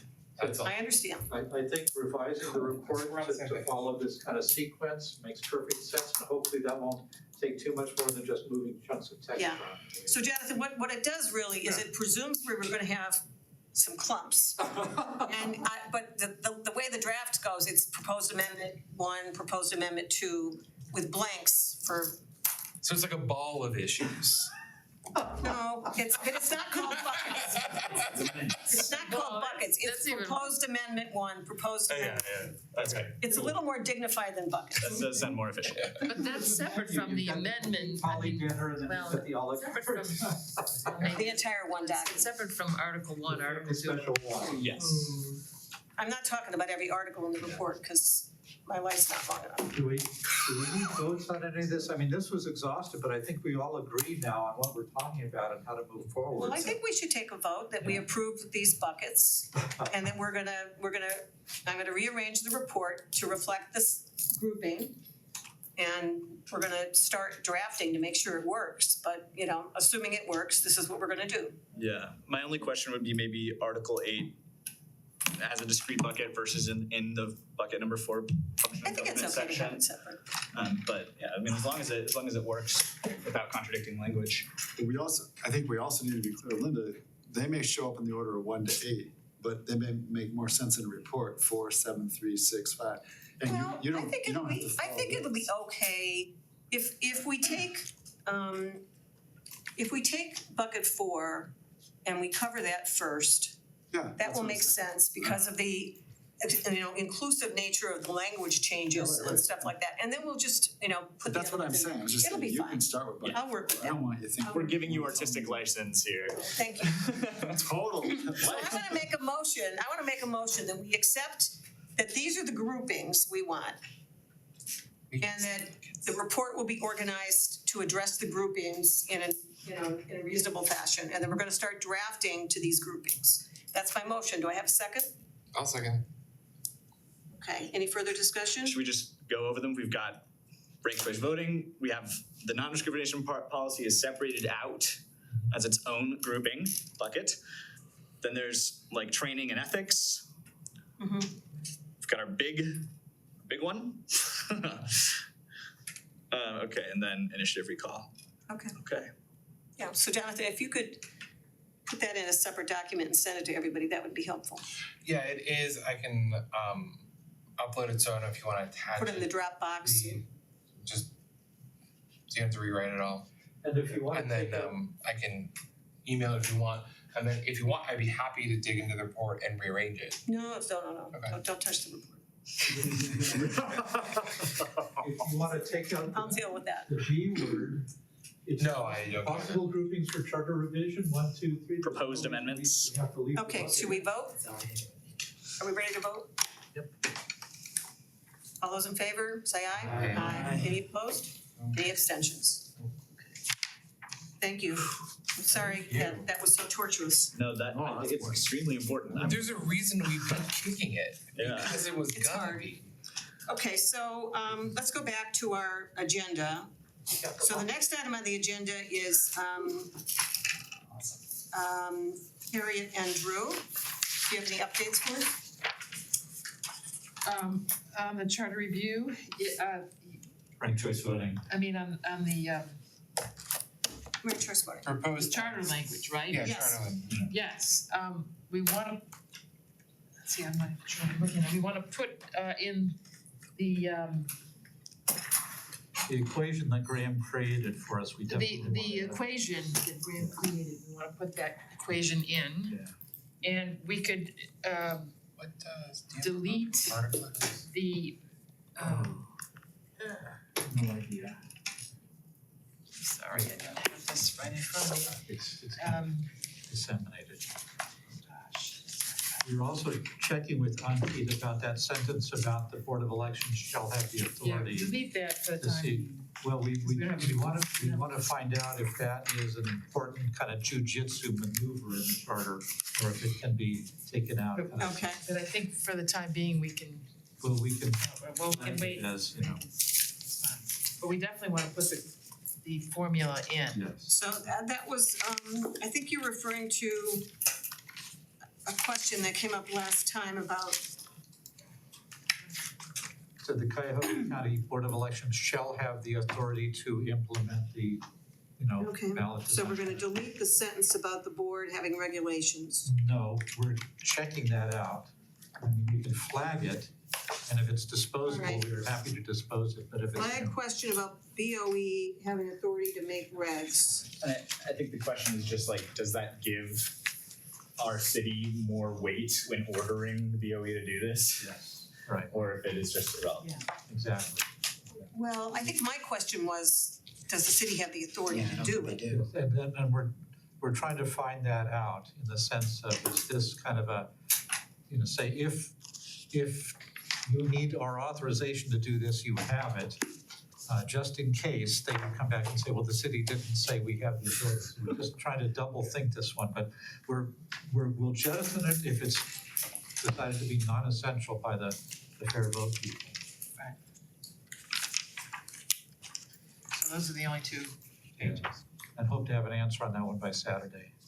I feel like there was something else that we had a question about Well, the that dates. you were gonna check The on. dates are X's. No, it wasn't the 2020. dates, it was something else.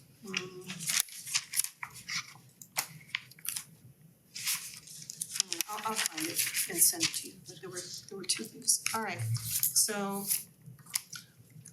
Oh, well, in the language is, were you talking about section 8? There was something about using counted or counting.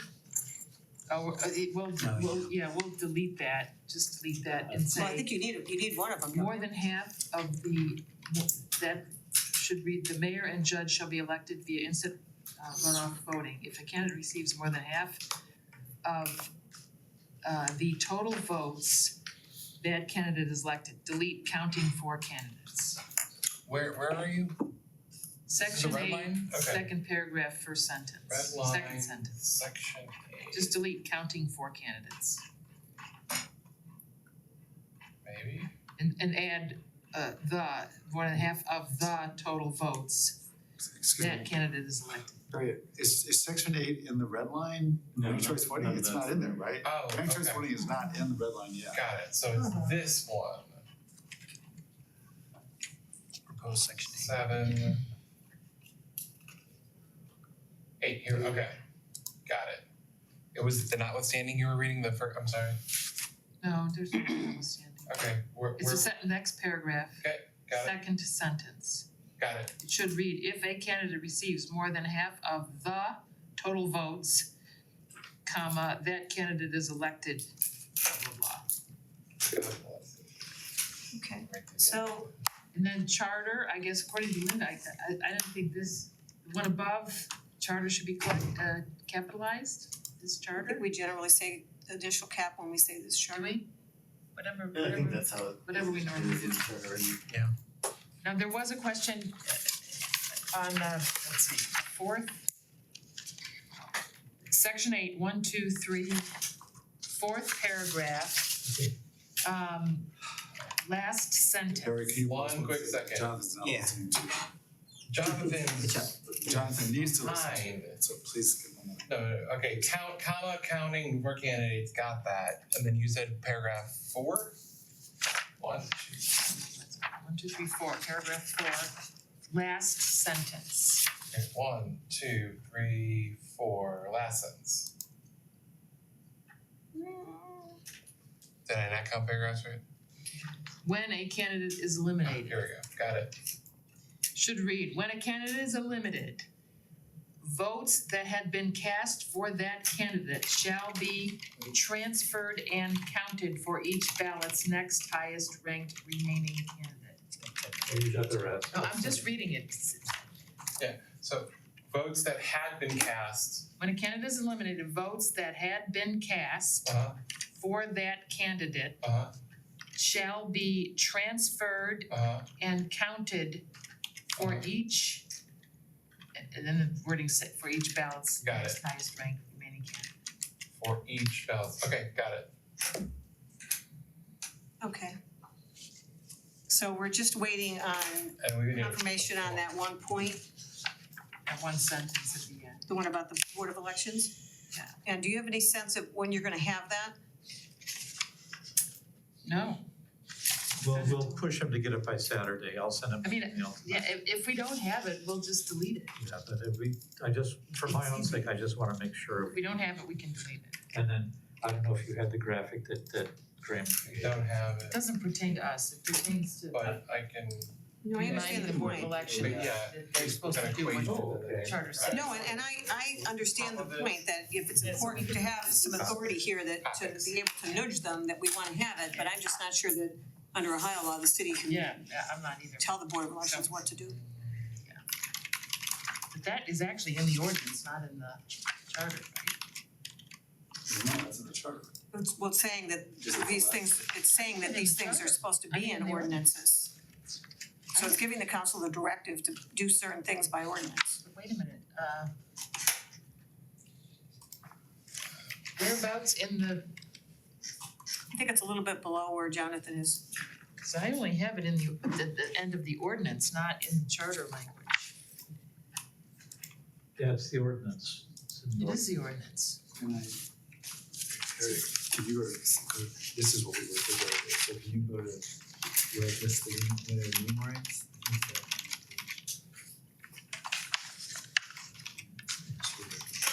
So, here, okay, so, It's not there. oh, I see, it doesn't have it. It's at the end of the ordinance. Yes. It wasn't in that version, And then votes cast, and small. It's section 6 rulemaking authority. beautiful. Yay. Oh, he's putting in the formula, great. These words so smart. So cool that we can do that now. Yeah, you just gotta insert and then equation Okay, Love that. and it pulls up And let's see, where'd you put that? right here. Where it's in the text. Although it can't be in the text because You can be. charters are boring. This is really small, but that's a bracket and that's parentheses. I was leaving that in there Oh, you are? because I think we also have to say in writing is what I was understood that we can't just have the equation or Lee, I thought you made some point, like you have to in words write out what that formula says. There's an additional bracket and additional Like parentheses. number of votes cast divided by blah blah. Yeah. Totally Yes, I unnecessary. was just thinking instead of the Where? This? line for the numerator, denominator, that it just gets. Is this in the ordinance or is this in the? No, we can do it either way. Can Then can I you- think it is less clear there. I want the line, I want the line. Like if we can do it like that, I think it is more clear because of the +1 that follows it Yes. will become. Can you scroll up? I still don't know what. Yeah, here, let me make it clear. Right where it's talking about, it's giving this equation in the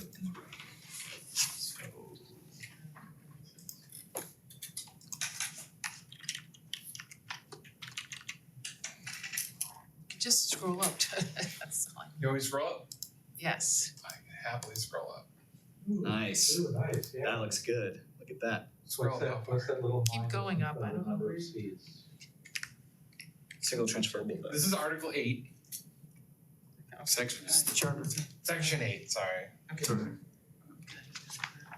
And then it was, alright. You've got a little, yeah, I see it. End of receipts. I think you need some lead into that formula to say, you know, the formula is also expressed as follows. And that's why I love these brackets here, like I'll put that note up, but it's like, this is like language of the formula, Right. if we needed. Formula expressed below, or something like that. Okay, I don't know, I'm asking you. I think that, oop. You took out that language. Yeah. Are we writing the language now? I think that was right. Was it? I think what you did was correct.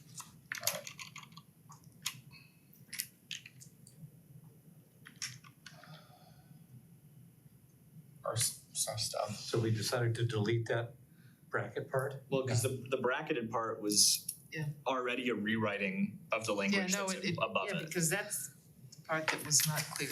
Fine. So I'm as clear as mine at the moment. No, I think you did it right. If a candidate receives the second line down, yeah.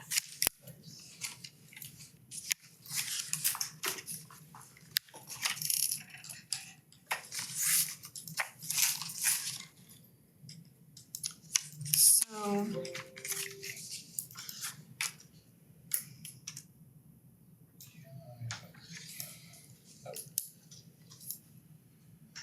All right, so hopefully we'll be able to vote on this on Saturday.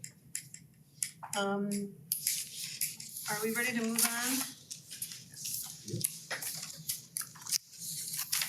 So let me suggest that we talk about this never-ending question about whether to use electors versus registered voters.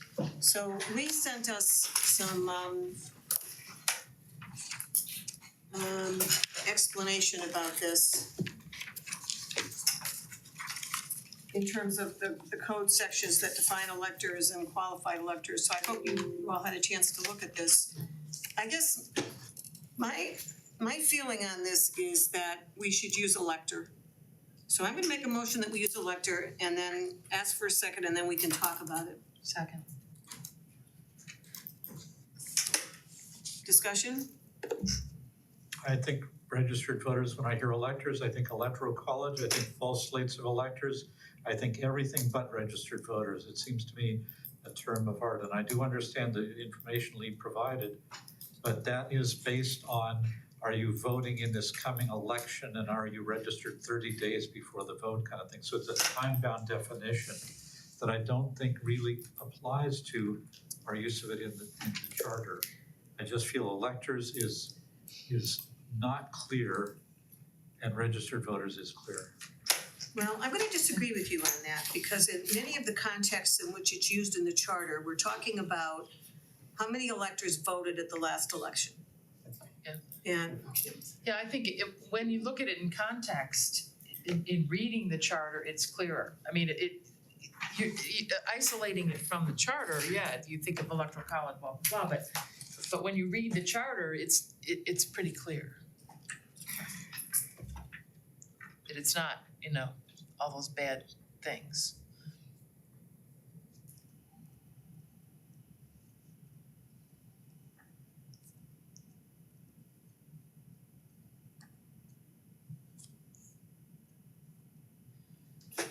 anybody else have any comments? I think that registered voter is plainer language. I'm seeing people argue in the emails here, like this one from Peter James, saying that there is no distinction between an elector and a registered voter.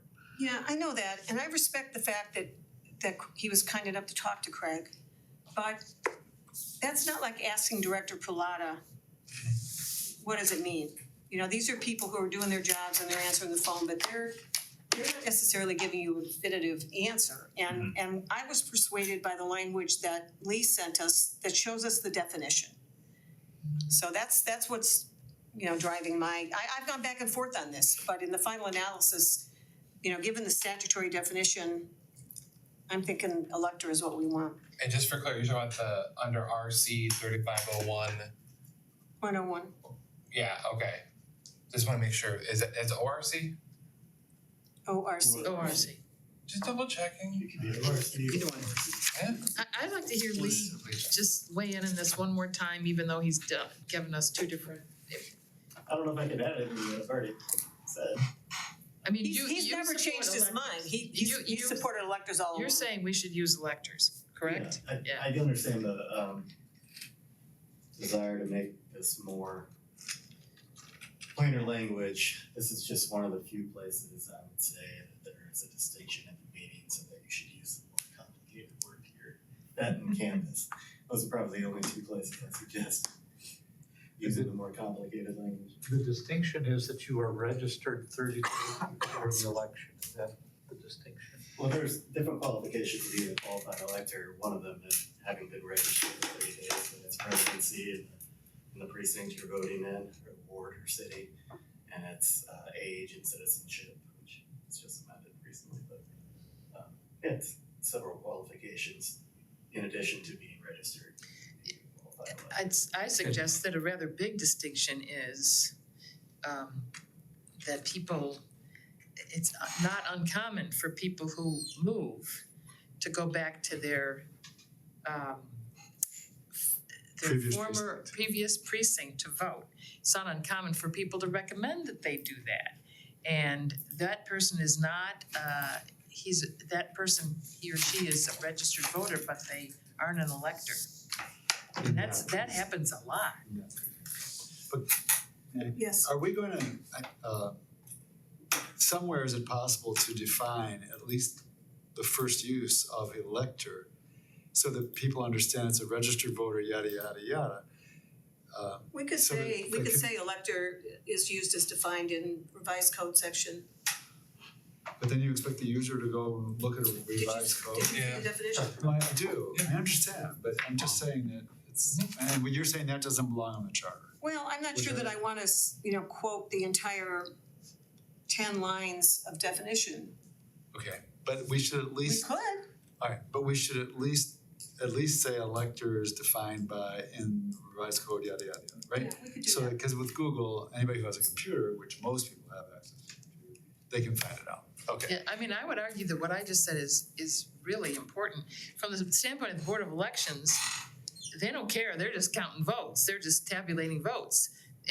Once they've got that vote, once that person illegally voted at their former precinct, the Board of Elections is never gonna know that.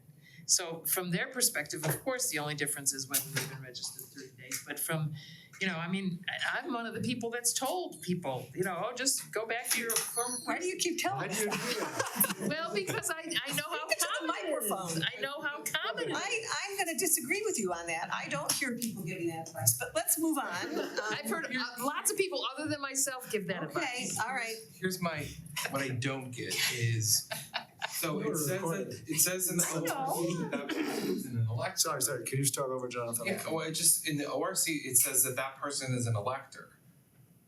Or the elector is used to make counts of things and whatever. How the hell do you know if they did or didn't drive to their old, like, you don't know. It doesn't matter to us, but I Yeah. think we can use the more precise word. Got it, And okay. I'm not gonna start policing where people are voting because I don't just have enough doesn't hours in the We don't day. have a I do role. other things on voting day It's not a besides that. role, it's not our No, role. it's not our So, role. and as much as I'm I'm just getting my head sympathetic, around. I never send any, never mind. Okay, How much moving along. homework do you do? Okay, Can you so call for the question? any further discussion on this? Are you We'll talk later. And can you actually just repeat the motion? The motion is that we retain the use of the word elector instead of changing to registered voter in the charter. It's been And I have a second. We've discussed it, is there And more we've discussed discussion? it. Is there any more discussion? Call the Aye. question. Yes. All in favor say aye. Aye. Aye. Any Aye. opposed? Opposed. So we have 5 yes, 2 1, 2, no. yep. Motion passes. Thank you. And I understand where you two are coming from totally, cause I was there 3 times, but I kept bouncing back and forth like a ping pong ball. Okay, so one other quick thing we could possibly cover here. We changed Article 13. Jonathan, could you go to Article 13? To move to Article 13, a provision that used to be in 3.6. This is on equal employment, the city being an equal opportunity employer. And 3.6 stated the city was gonna be an equal opportunity employer and it required an annual report on that policy, meaning the equal opportunity employer policy. So the question is whether in Article 13, where we now put that language, we should say that the report is supposed to be on the implementation of the equal opportunity employment policy.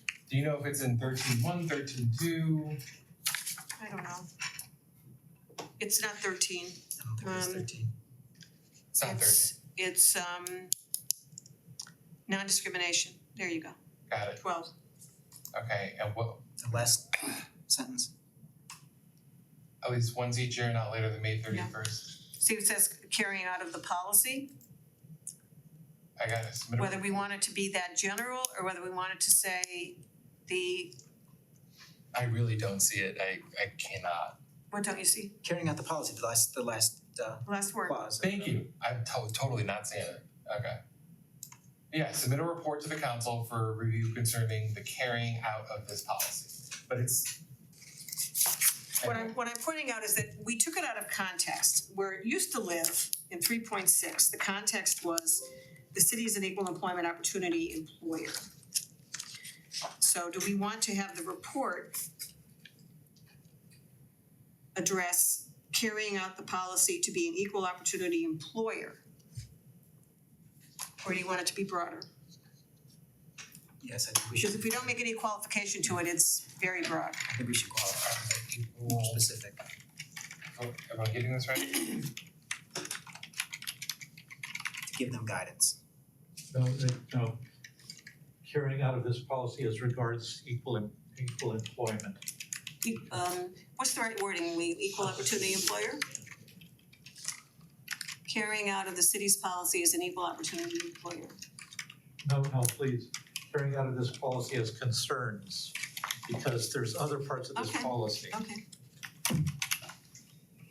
Like equal opportunity. you have to say the city's Okay. equal opportunity employment Can't remember policy, that, yeah. does that make sense?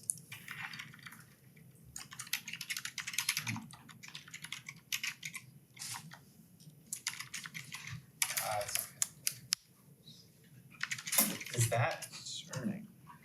And it's after carrying out of this policy as concerns. I'm so confused by this because We're saying we're policy codifying in the charter, what if that policy changes?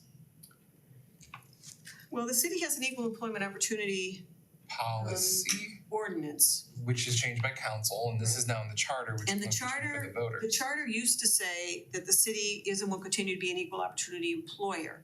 So we've got this non-discrimination policy which applies to equal opportunity in employment, if you go up to the first line. Yep, equal opportunity in employment. So maybe we could say carrying out of this policy as to equal opportunity in employment. Or how about if we just say carrying out of this article as concerns the city's equal opportunity employment policy?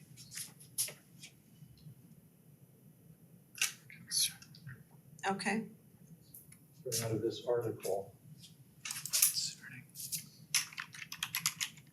Because then the article stands as a whole, that the mayor has to report on how the city's equal opportunity employment policy is functioning as regards to that article. I just find it weird that an ordinance is referenced in a charter, it just feels weird.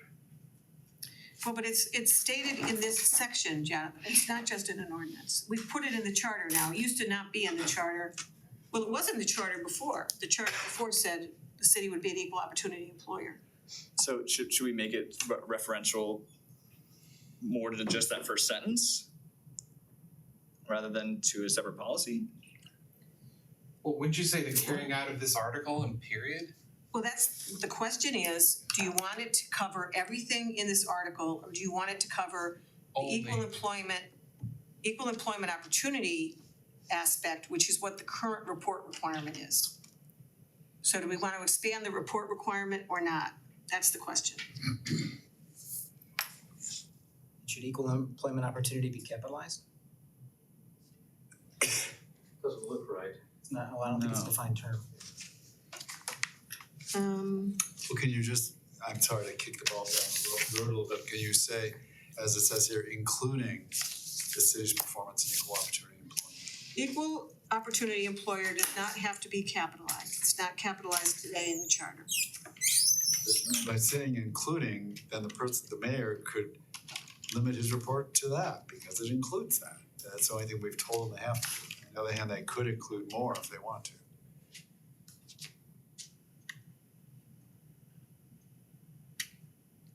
Well, could you make it a smidge bigger? Yeah. Mayor shall submit a I think- report to the council. Leaving this as it is, because this is just the status quo, currently the mayor still does have to report on the city's equal opportunity employment policy kind of thing. And I think making this more cumbersome at this point is not a good idea. I think the wording is supposed to be equal opportunity employer.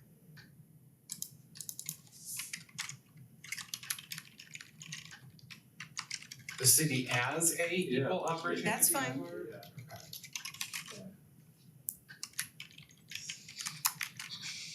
Yeah. Thank you.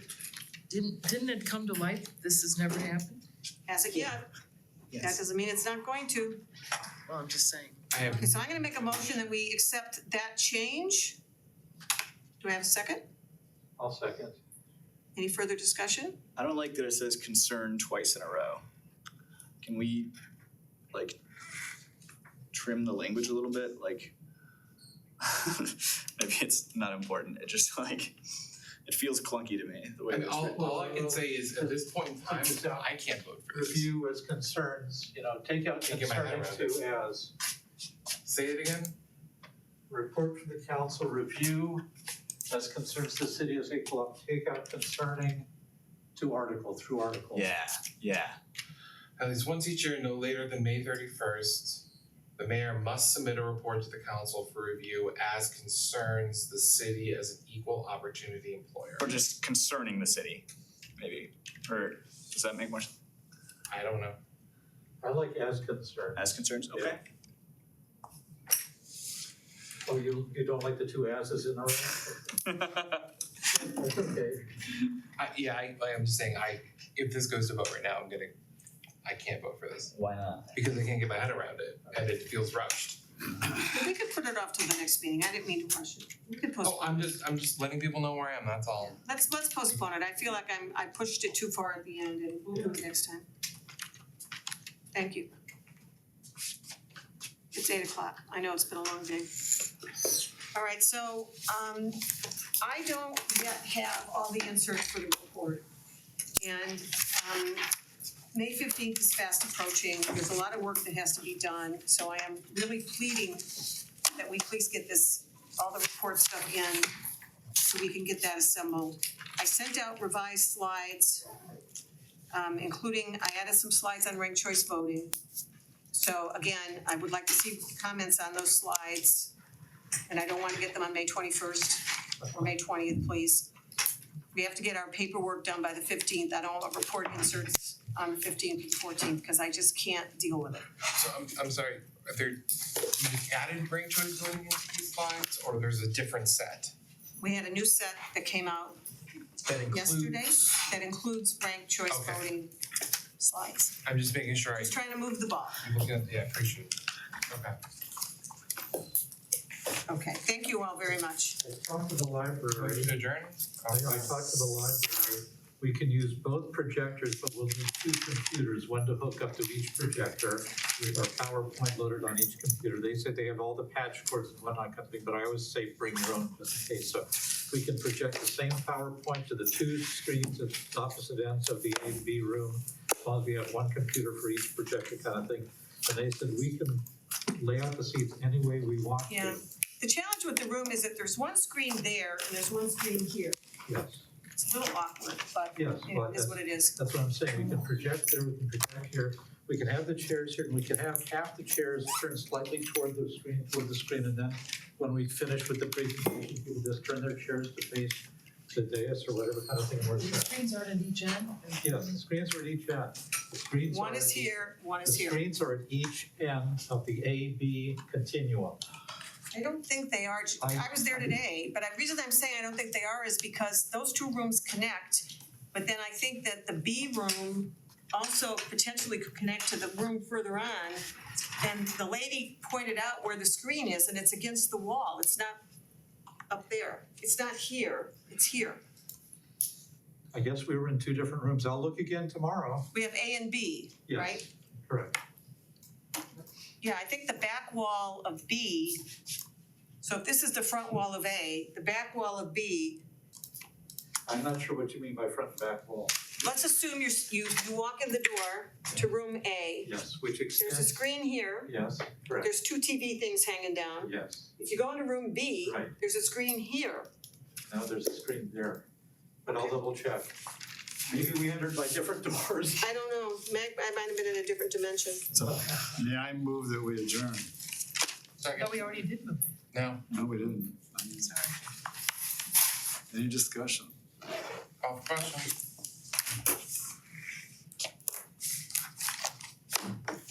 All in favor? Aye. Any opposed? Thank you.